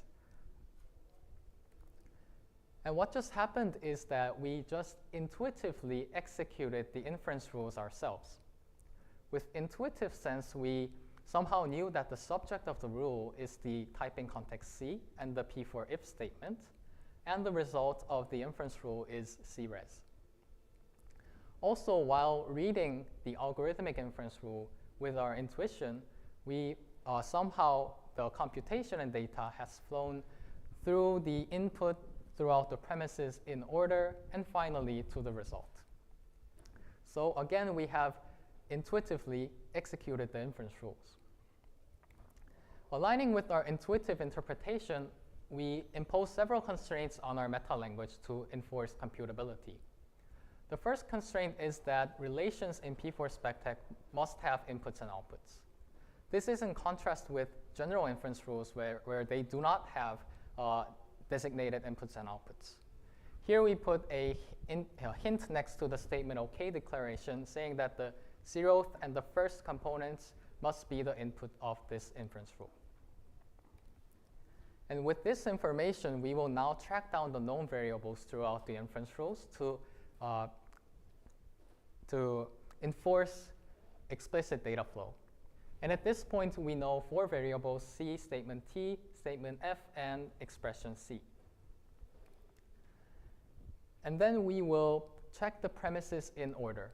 This is, again, a departure from general inference rules where premises can be unordered. And in the first premise, by calling a relation expression OK, we will bind a new variable type C from the known variable C and expression C. And the next constraint is that we disallow unknown variables except for binding positions. So for example, say we put an unknown variable expression sum at the input site of the relation being invoked. P4 SpecTech would reject this spec model because the data flow here is unclear. So by this, we are essentially forbidding existential premises from appearing in our specification. And the next constraint is that, moving on to the next premise, we see a if x equals y type of premise. And here notice that the equal symbol here is overloaded. It can mean either an equality check, a binding from left-hand side to right-hand side, or vice versa. We disambiguate the equal symbol by consulting the known variables. If both sides are known, it must be an equality comparison. And if one side is known while the other side is not, it must be an assignment. And all the other cases are rejected because the data flow is unclear. For this case, because we know type C and bool is a terminal symbol, we interpret this as an equality comparison. Moving on to the next two premises, we will bind the CT and CF using the same principles before. And in the final premise, because we know C, however we don't know C-res, we interpret this as an assignment from C to C-res. And given all that premises hold, we will conclude that the statement is well typed and the updated context is C-res. So these are the core constraints on the P4 SpecTech meta language that we enforce to guarantee that the specification model is executable. Given a P4 spec model, P4 SpecTech statically validates that all these constraints hold, thereby allowing the algorithmic inference rules to be executed. And using algorithmic inference rules, we have defined the full P4 specification model covering its syntax and the type system. And this spans about 8,000 lines of code in our meta language. Now, as a final bit, I will briefly discuss the benefits that can be delivered by P4 SpecTech. This is the vision and also the current status of P4 SpecTech. From the mechanized P4 specification model, we would like to derive all of these kinds of backends. And those in green are already worked on and are functioning to a certain level. And those in red are left for the near future. So let's start with our type checker backend. We have defined the full P4 type system using our algorithmic inference rules. And because algorithmic inference rules are executable by having a meta-language interpreter with the P4 spec model, we can essentially yield a P4 type checker as a result, just as we did with the WASM interpreter backend in WASM SpecTech. We validated our type checker backend with existing tests in the P4C reference compiler. And for the positive test checking that well-typed programs are accepted, it passes more than 99%. And on the flip side, for the negative test checking that ill-typed programs are rejected, it passes more than 98%. And we also do have a test generation backend specialized for negative type checker tests. So we are generating deliberately ill-typed programs to uncover various type errors that can occur in the type system. While we do not discuss the details of the test generation strategy, by our test generation backend, we added 248 negative tests to the P4C reference compiler's test suite, which tests previously untested type errors in the type system. And also with the generated tests, we discovered 26 previously unknown bugs in the P4C compiler frontend, even including soundness bugs where the compiler erroneously accepted ill-typed programs. In the final backend, we have the algorithmic inference rule, and we can render them in terms of prose and also in terms of HTML markdown. And after rendering, we get a result like in the below figure, where we have a human readable document, and also notice that it follows our intuitive interpretation of the algorithmic inference rules, yet in a more kinder interface than the algorithmic inference rule itself. With P4 SpecTech, this is how we envision the spec maintenance workflow of P4.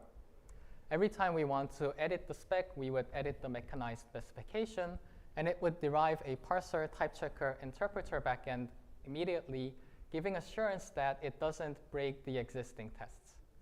Also, we can auto-generate tests from the P4 spec model demonstrating the effect of the spec edits.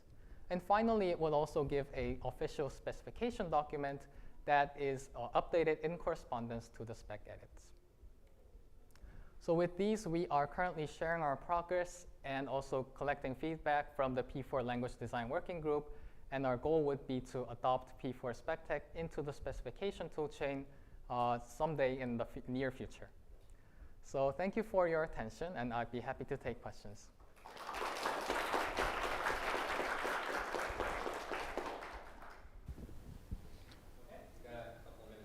Here, so if you have any, please come to the mic.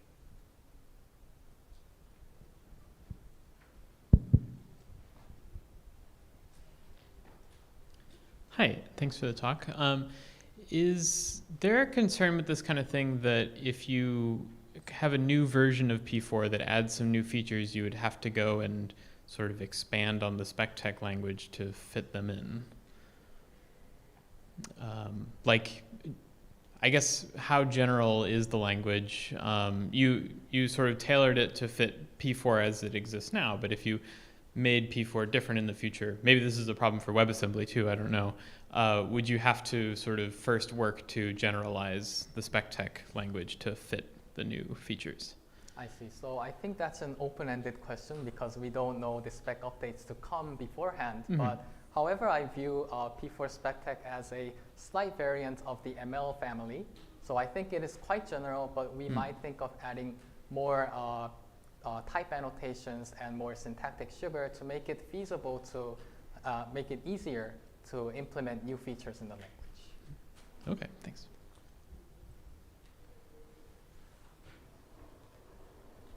So, well, one other feature of P4, which I'm aware, apart from the ones you mentioned at the start, is that P4, at least most versions of P4, don't contain loops. Are there any optimizations or shortcuts you can use for P4 SpecTech that take advantage of that fact that wouldn't be possible for a more general programming language? I think that would make sense if we would start to make a verifier backend for P4 using P4 SpecTech, and in that case, it would definitely be beneficial that P4 doesn't have loop. But for now, we are just dealing with the semantics itself, but not manipulating the semantics in a more advanced way. So that, at the current state, does not prove any benefit at this level. Thank you. Okay, can we have the next speaker set up, and then I have a quick question while we get transitioned.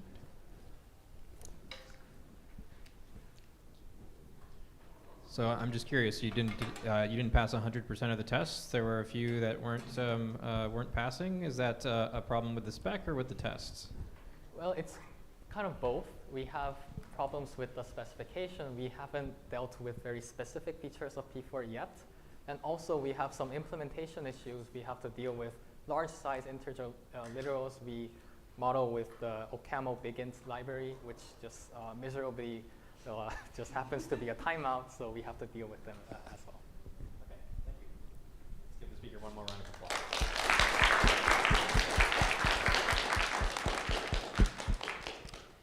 Okay, next up, we will learn about types as a specification language for creativity. Take it away, Yu.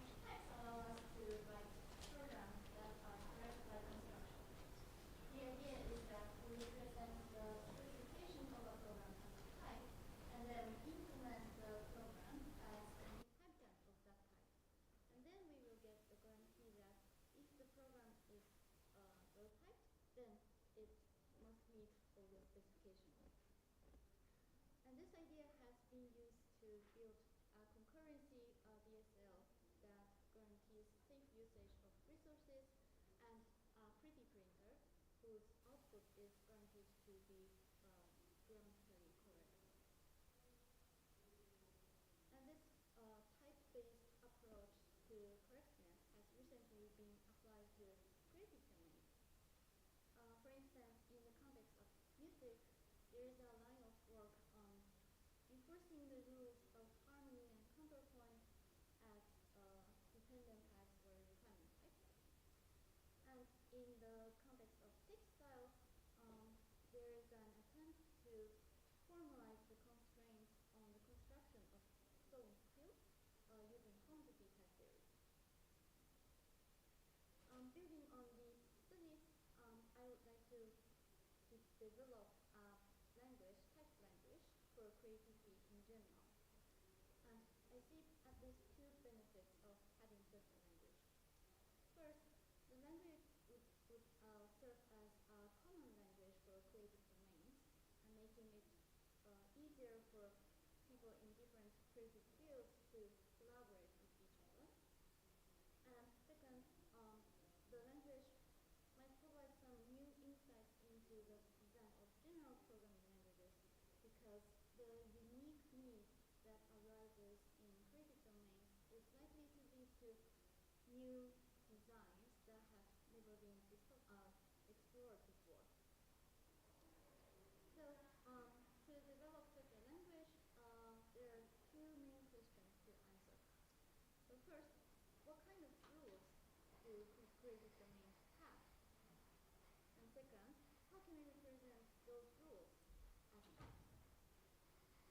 And to answer the first question, I have looked at 3 creative domains covering music, textile, and dance.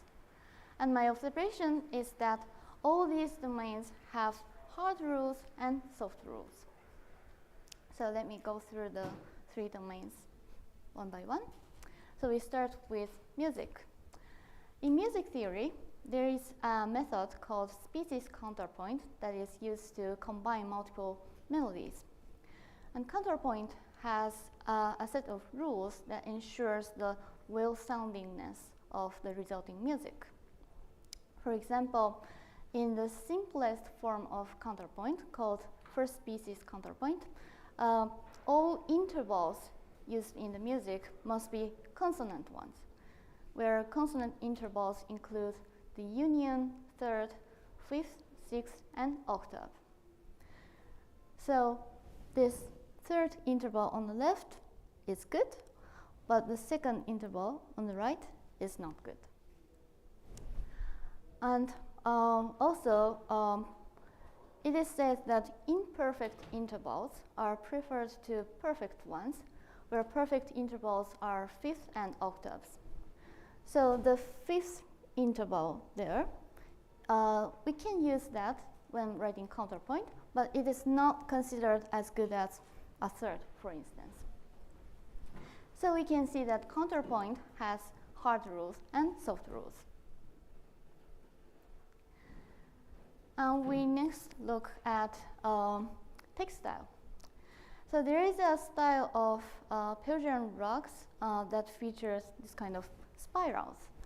And if you observe the rugs carefully, you will see that these spirals are constrained by certain set of rules. For example, spiral radius must have a consonant distance. So the spiral on the left is good, but the one on the right is not good. And also, spirals usually have 2 to 3 layers. So that spiral on the right is probably not very good.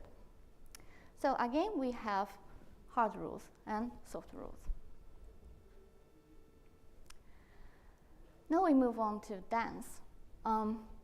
In a ballet class, we do a series of small exercises called bar exercises to warm up our body. And to make these exercises feasible and interesting, ballet teachers usually follow certain rules when sequencing motions. And as an example of these rules, jumps must not happen from a non-flat foot, because when the foot is like this, it's very hard to do a good jump. And when one of the legs is flat, the other leg usually leaves the floor like this, or otherwise the motion will be a bit too boring. So ballet has hard rules and soft rules as well. Okay, so with these rules in mind, we discuss how to design a programming language where we can enforce those rules using types. So there are two design criteria for this language. So first, the language has to reject works that break hard rules, but accept works that break only soft rules. And this guarantees the minimum quality of composed works while leaving room for creativity. And second, the language must be able to express the degree of correctness. This degree information can be used to rank composed works, and the ranking can be used to provide some kind of creativity support, like code suggestion and synthesis. And to meet these criteria, it is crucial to design an appropriate type system. So my current idea is to allow a type to have an optional refinement, and this refinement consists of two predicates, one encoding the hard rules and the other encoding the soft rules. And furthermore, I augment the typing judgment with an additional component D representing the degree of correctness. And this degree can be the rewards for satisfying soft rules or penalties for breaking soft rules. And the degree of an expression is calculated from the degrees of its sub-expressions. And this would lead to a type system that looks like an effect system. So that's the general idea. And let me next demonstrate how this typing works in the context representing the intervals used in counterpoint. So in this type, we have interval as the base type and consonant as the hard predicate and imperfect as the soft predicate. And suppose the reward for using an imperfect interval is defined as 3. In that case, this third interval inhabits the CP interval type to the degree 3. And the fifth interval in the middle inhabits the CP interval type to the degree 0. And the second interval on the right does not inhabit the CP interval type to any degree. Okay? And using CP interval, we define the type of counterpoint, CP, as a list of pitch CP interval pairs. And then this music here will inhabit the type CP to the degree 15 because we're using 5 imperfect intervals. So these are my current ideas. As a next step, I plan to look into more creative domains and see what kind of rules those domains have. And then after that, I plan to design and implement the language and then maybe add some kind of creativity support. In other words, maybe there are some hard constraints, but in certain special situations, it's actually the correct thing to do to break those. Another way of thinking about it is, I previously thought art should be beautiful, and then I learned that actually some art is not supposed to be beautiful. So I'm wondering what your thoughts are about that. Yeah, this is a great question. So, yeah, like when writing music, so many composers, the famous composers like Beethoven, sometimes breaks those rules. And so to accommodate rule breaking, we can probably prepare like different modes in our language. So in educational mode, all the hard rules are strictly enforced, but in advanced mode, maybe you can break some of the rules, and that's one possibility, I think. Thank you. Thank you for the presentation. I want to address your second question and discussion. So we have a programming language with both hard rules and soft rules. And it's also useful for general programming where you can optimize for the execution time or energy consumption. That would be an example of the second part. We use genetic programming, but also other algorithms for synthesis. It also applies to engineering, but we decided not having the rewards or penalties, just because then we can use multi-objective approaches, where one is not more important than the other. You want to find the Pareto front, and then the user can decide something. I wonder what led you to insert the rewards, because in creative fields, I think it's even more important not to give weight to things and have more a feel of the solutions more than this solution is 0.75 better than this other solution. Well, I think it's challenging to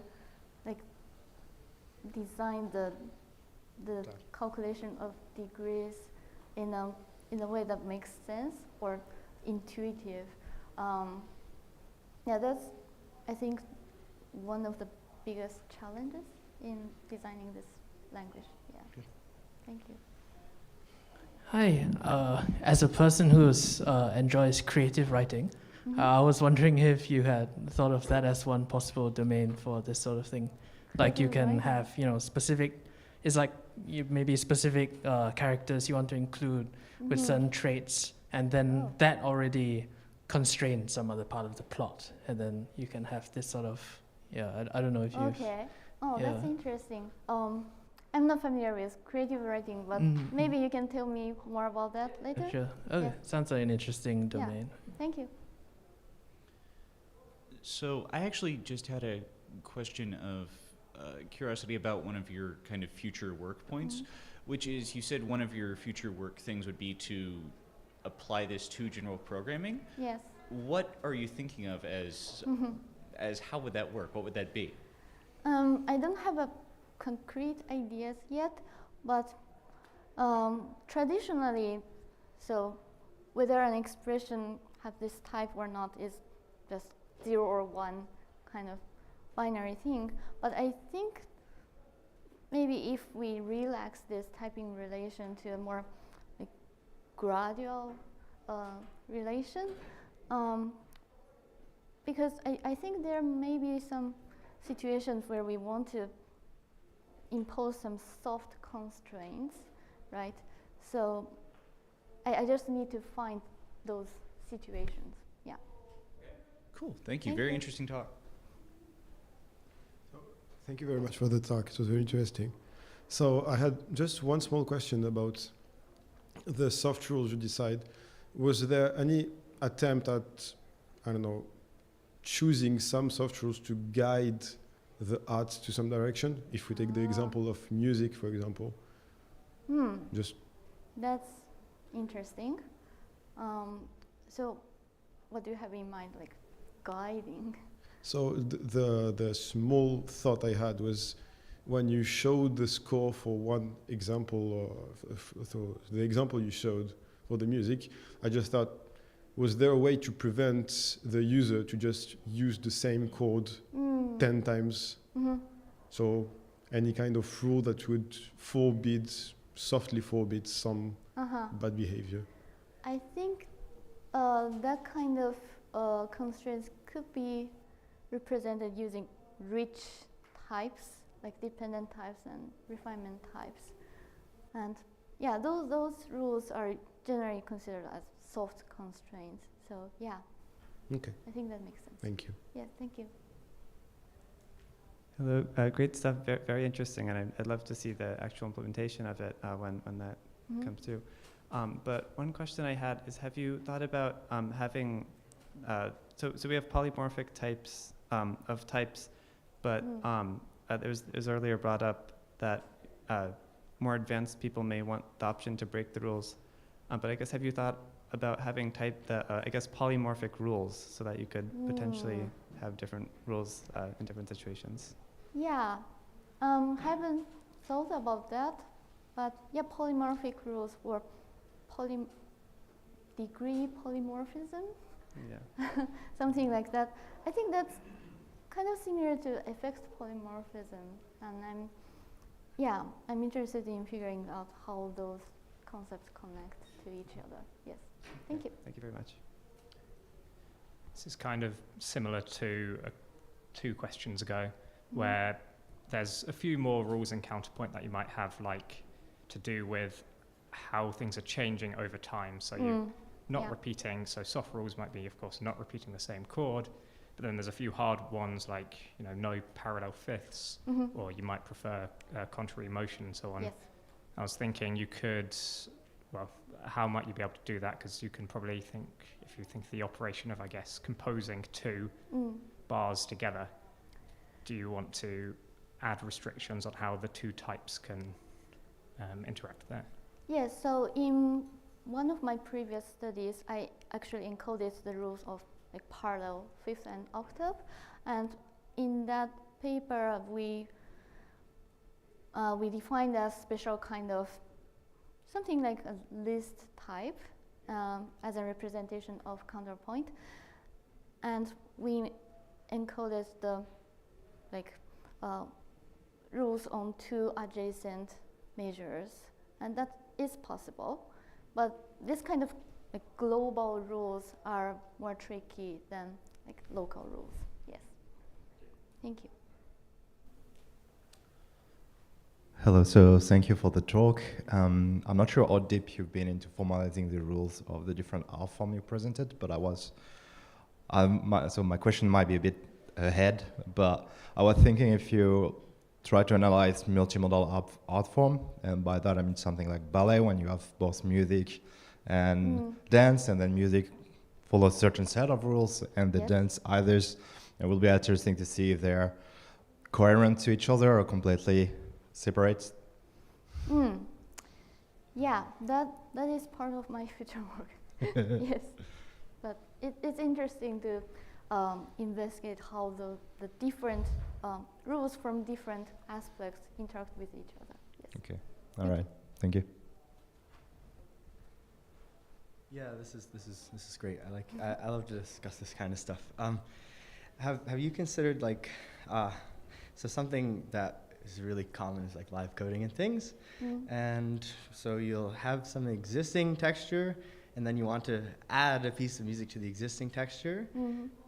Could verification of something like that be possible? And then I think when you're programming in like industry and things, if you have soft rules and you start to run something that violates a soft rule, you could make a logging error or something. Similar, so I'm imagining something incremental. Have you thought about that? Interesting. Yeah, maybe I should consider that. Yeah, just like live coding kind of uses and things, rather than having the whole composition ahead of time. Thanks for the suggestion. Yes. Sure, okay.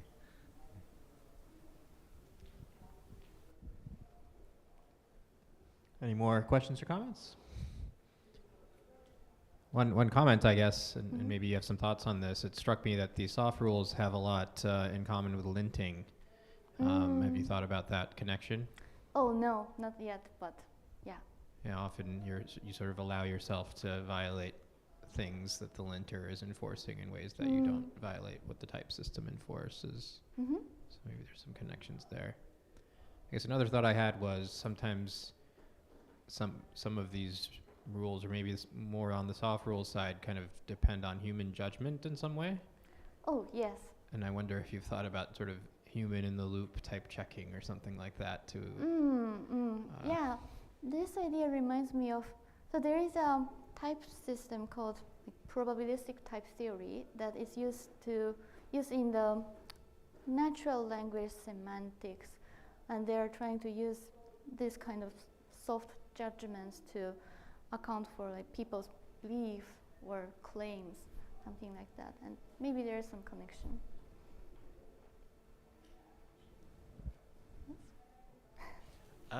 regarding specifically the soft rules and the idea that sometimes you would want to break them, just a thought, it seems like for certain creative endeavors, it might actually be ideal to almost have a required amount of broken soft rules in a composition, because specifically, like one of the other question I asked you before, I also like creative writing, and to a certain extent, perfect writing is boring.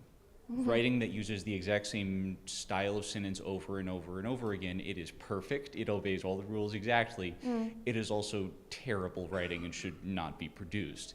So to a certain extent, almost it feels like in some creative endeavors, having all the soft rules met is actually not optimal. So to a certain extent, you almost, I don't know how you would encode it, because which ones you break is up to artistic determination, but it would almost be best, it could almost be useful in times to have, okay, so you have 5 parts, if you will. 2 of them should break a soft rule, the other 3 shouldn't. Like, you could almost do something like that, just playing around with ideas, and it feels like that might be something. Interesting. Related, well, continuing from what I just said earlier, I don't know what exactly you did for your like sequential parallel fifths or composing multiple things, but did you consider at any point maybe something kind of like system F, i.e. like type level functions, where maybe you have a function that's takes the previous type and then uses that, binds that, uses that to say, well, if it was a fifth last time, it cannot be a fifth this time, and so on, things like that. Oh, that is an interesting idea. Yeah, I'll think about that. Yes, thank you. Okay, thank you, Yu. Let's Thank give you. the speaker another round.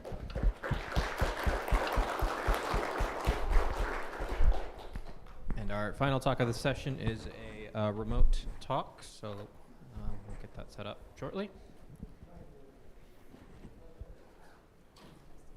Thank you.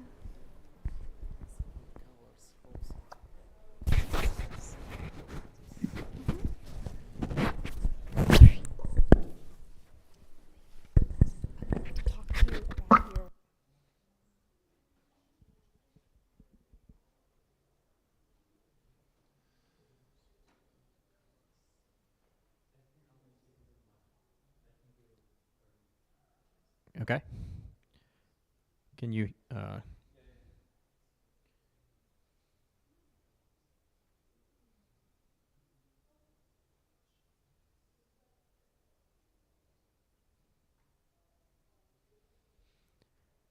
all right, can you hear me?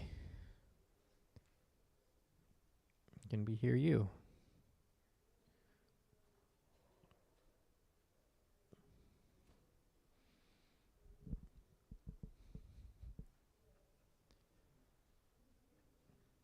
Hello, hello. Can you hear me, Pablo?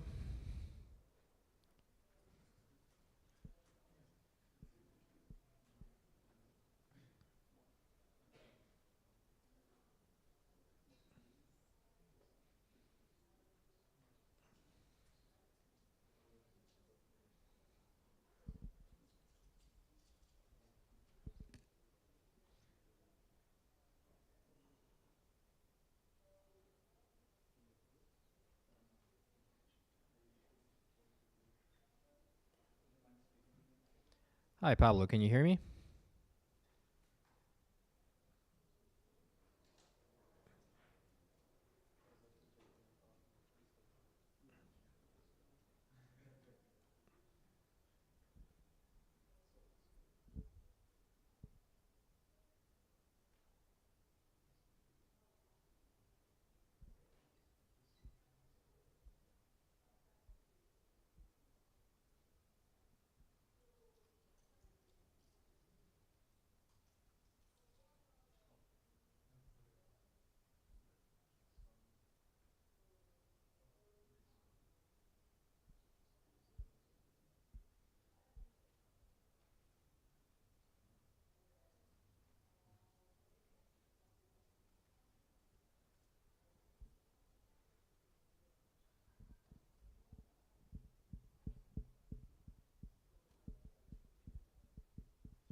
Hi, Pablo. Can you hear me?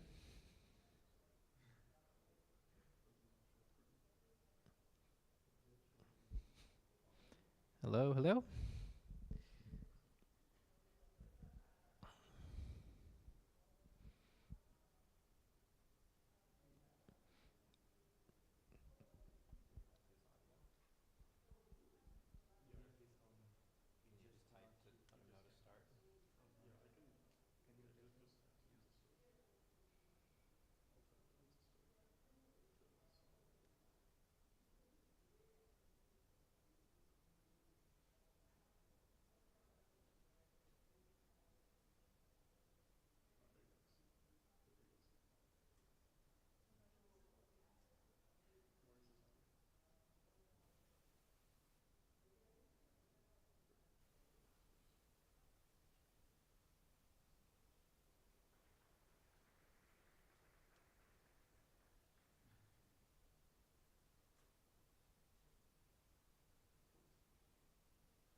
I believe this is a short abstract, so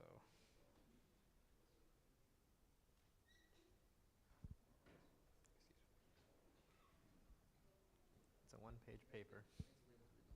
Yeah, plenty of time for that.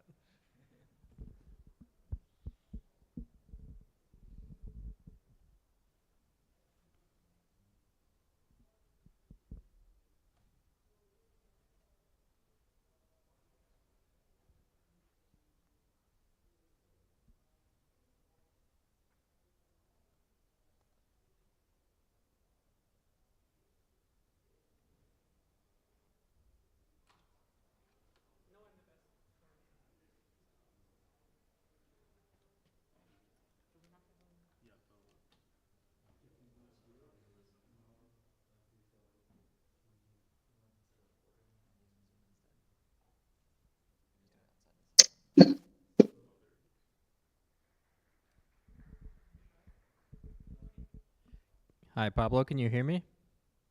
Yes, I can hear you. Ooh. Okay. I believe. I mean, sound is very low, and I have some feedback, but I can use it. I can hear. Yeah, just a minute. We're working on the sound issues, but we should be ready shortly. Yeah, I can't hear you. It's too volume is too low now.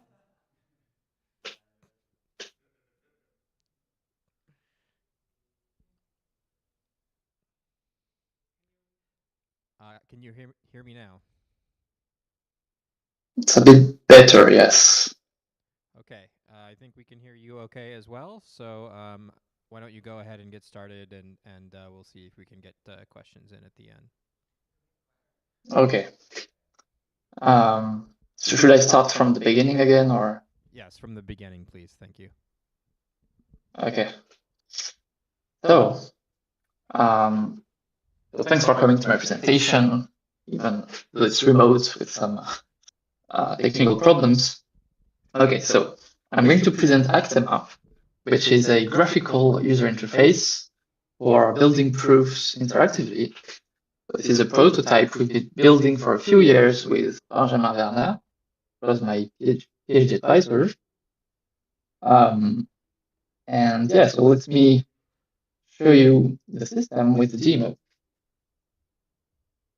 So let's close this. So this is some IDE for the Rock proof assistant. So because we have integrated the interface with Rock, as I will explain. So let me show you how it works. First, I need to import this plugin called Actema. It is a Rock plugin. And yeah, basically that's all I need to set up. And now I'm going to show you this basic example of program verification. So I'm going to prove the correctness of the insertion sort algorithm expressed as like a pure function on list of natural numbers. So I start with a bunch of definitions. So I define these predicates. So there are these low predicates defined recursively on lists. So basically, it just says that this natural number n is lower or equal to the head of the list, if there is one. Then there is sorted predicates, which uses low predicates to define a list as sorted if the first element is lower than the second, like the head of the sublist, and recursively like this, the first, the second, and the third, etc.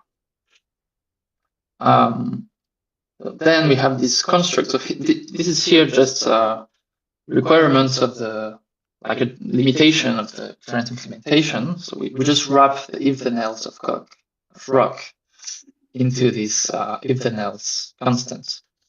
Because it's otherwise Actema won't be able to display it. And the heart of the definition will be the insert operation, which is defined again recursively in lists, and we just like put n in the list so that it's after every smaller element and before every greater element. Okay, so now onto the proof. So here we want to prove this basic invariant that if we insert something in the list, it will preserve sortedness. This is this part of the statement. And then, as is well known in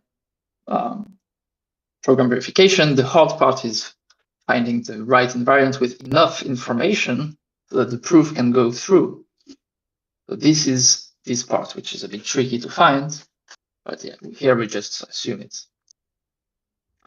Okay, so now I will call this Actema force tactic, which will allow me to send the current proof state to the Actema interface. Okay, so I just need to redo it. Yeah. So here, it's not completed yet. It's not highlighted in green because it's waiting for me to do the proof graphically. Here it is. So this is the Actema interface. So this is, you can think of it as a view for, like an interactive view for the proof state. So here I have my conclusion as a red item and move it around. And what I want to do is a proof by induction. So I'm going to select this sub-expression, which is this universal quantification over the list L. And then I can open this contextual menu, which proposes me to apply this induction tactic. So I proceed, and I end up with two sub-goals, which are represented by these two different tabs. So from here, you can see that a bunch of context is added. So this is a recursive case. So I have a bunch of variables.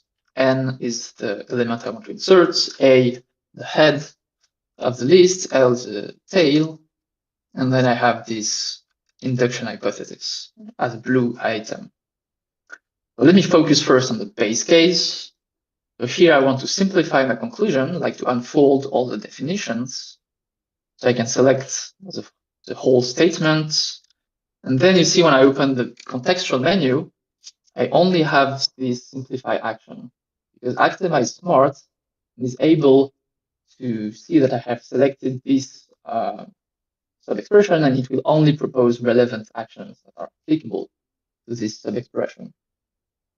If I can simplify, then actually this is a trivial statement. So I can just introduce this quantifier by double-clicking. So I get this new m variable. Then I can click on the implication, introduce this assumption, finally click on the assumption to apply, because it matches exactly the conclusion, so it just solves the code. Then I can simplify again my conclusion. Actually, it's not really simplified. It's still pretty hard to read statements. But nevertheless, I can just click on it and see what happens. So here, I get this new assumption, which I can split into two assumptions by clicking again. And then actually I can combine already these two assumptions, sorted L and my induction hypothesis. So I can grab it and combine it through drag and drop like this. So you see the premise matches the other assumption. So when I release the mouse, I do this forward reasoning, giving me a new assumption where the premise has disappeared. So I can remove this one. I won't need it anymore. And now, so the conclusion is still quite complicated, and this is because I'm not able to simplify to compute this if then else expression, because I need to reason by case on this, which states that n is smaller or equal than a. This is just Boolean comparison. So let me reason by case. I get two new sub-goals, case where it's true and the case where it's false. I'm just going to do the true case because I'm running out of time. So yeah, now I can simplify the whole thing. And I get this a bit simpler expression. So actually, I can start dragging the conclusion. And maybe you can see, I hope it's visible, that in the context, some sub-expressions have been highlighted, like squared, which indicates that I can use these assumptions to simplify the conclusion. I can bring it, for instance, to this assumption. I see that it matches some part of my conclusion. So yeah, this is a kind of backward reasoning. So this has simplified away the low proof obligation. Then I can also simplify sortedness. And then, so I will need to prove this, that n is smaller than a. Actually, it is just this assumption, right? It's just expressed with a variant, this is propositional comparison, which is different in ROC than Boolean comparison. So I need some lemma which relates the two definitions. So here I have this selection, and I just need to add some keywords that I will use for searching the lemma. So I'm gonna like LEB for Boolean comparison. And when I hit search, okay, so if I remember correctly, there is a bug in the current prototype. So first, before doing this, I will just click on this done button. So this allows me to illustrate another part of the interface. So if I click on done, yeah, so I can go back to my proof script.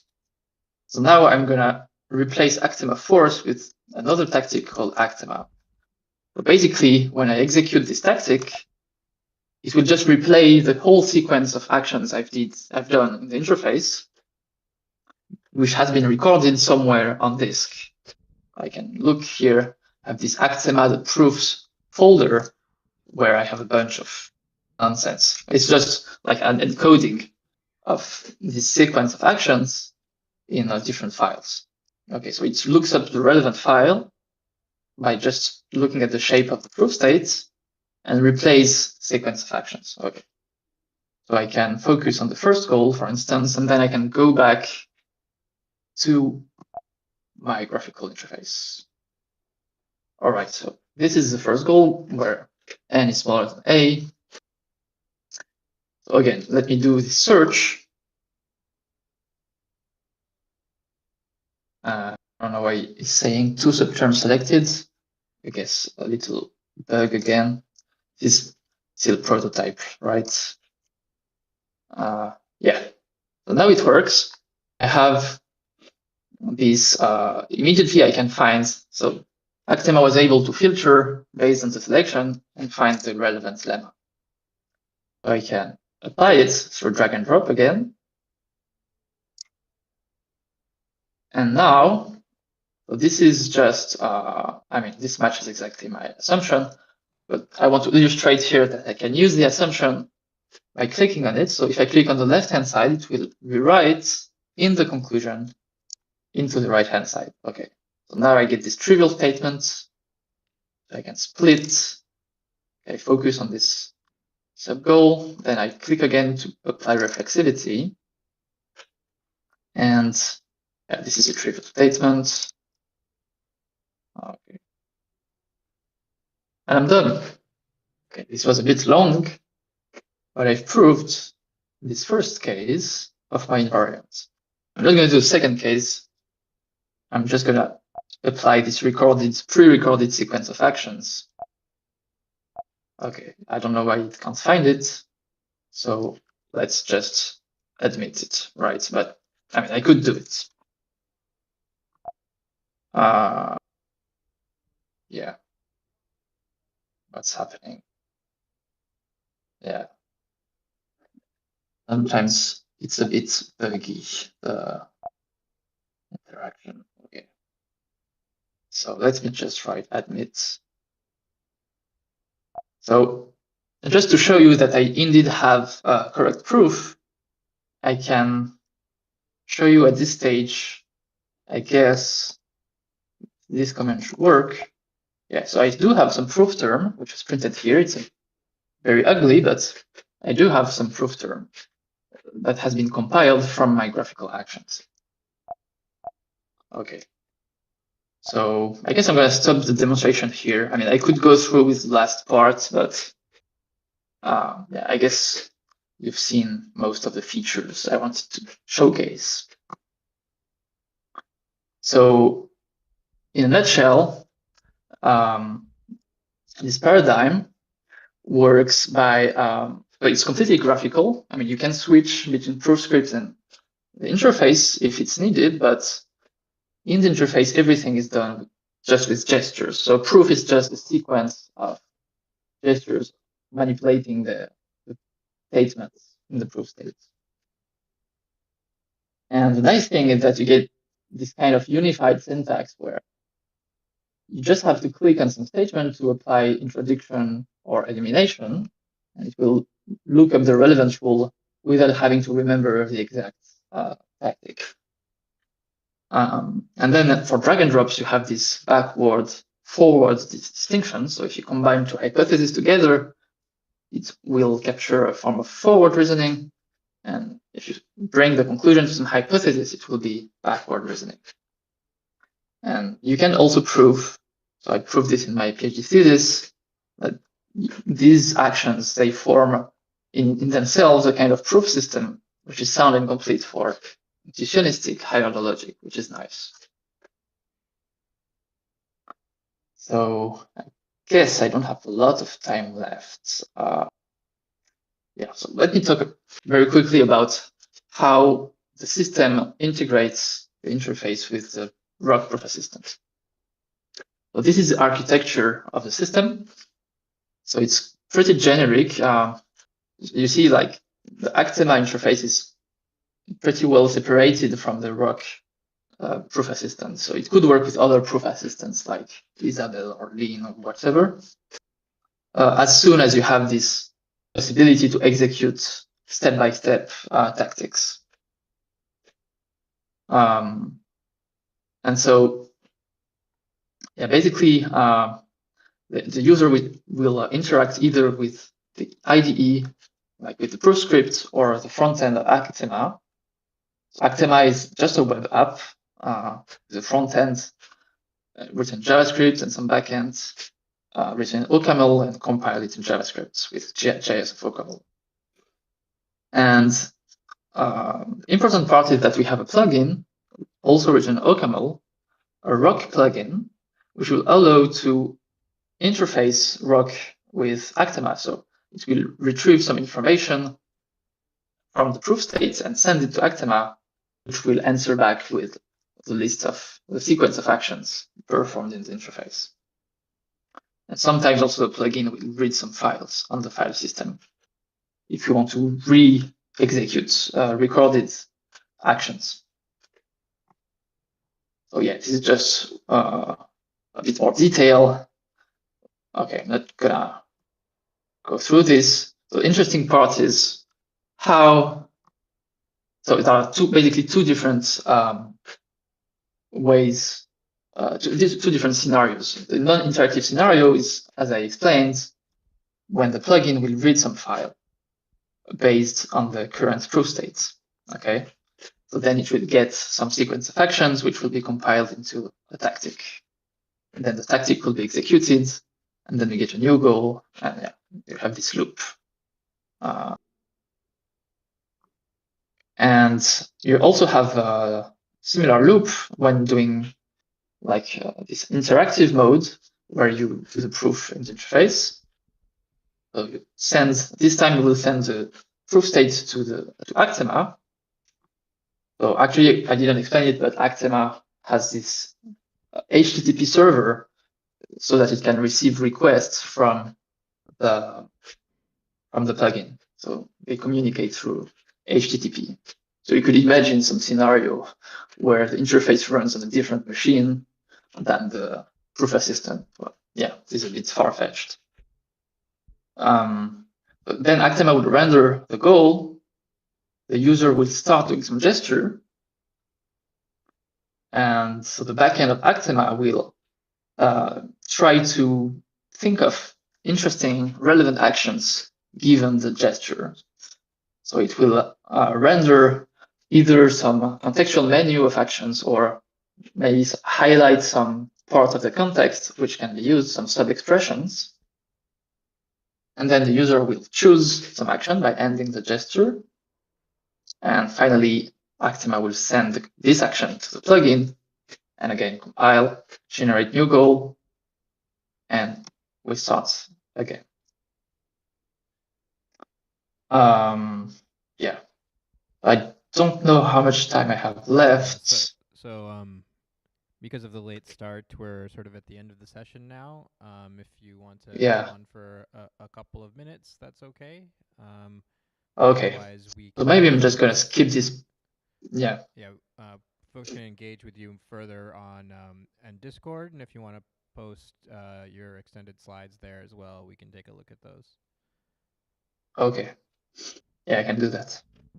So I'm going to skip this part, which was a bit technical about how these drag and drop actions work. They can be quite complex. Yeah, basically, the way it is compiled is by having this. So we have like click actions correspond to standard rock tactics like intro, destruct, etc. So this is quite easy. And drag and drop actions, you need some involved embedding of higher order logic, which is internal logic used by Actema.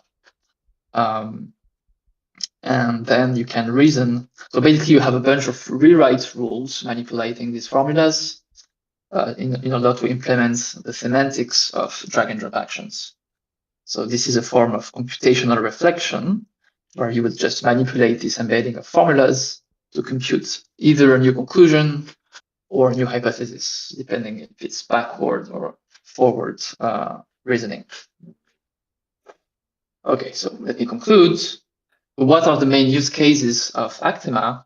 So we think that this ability to have fast interactions with sub-expressions, which we can select very quickly instead of having to write some complicated like expression, like a pattern matching expression.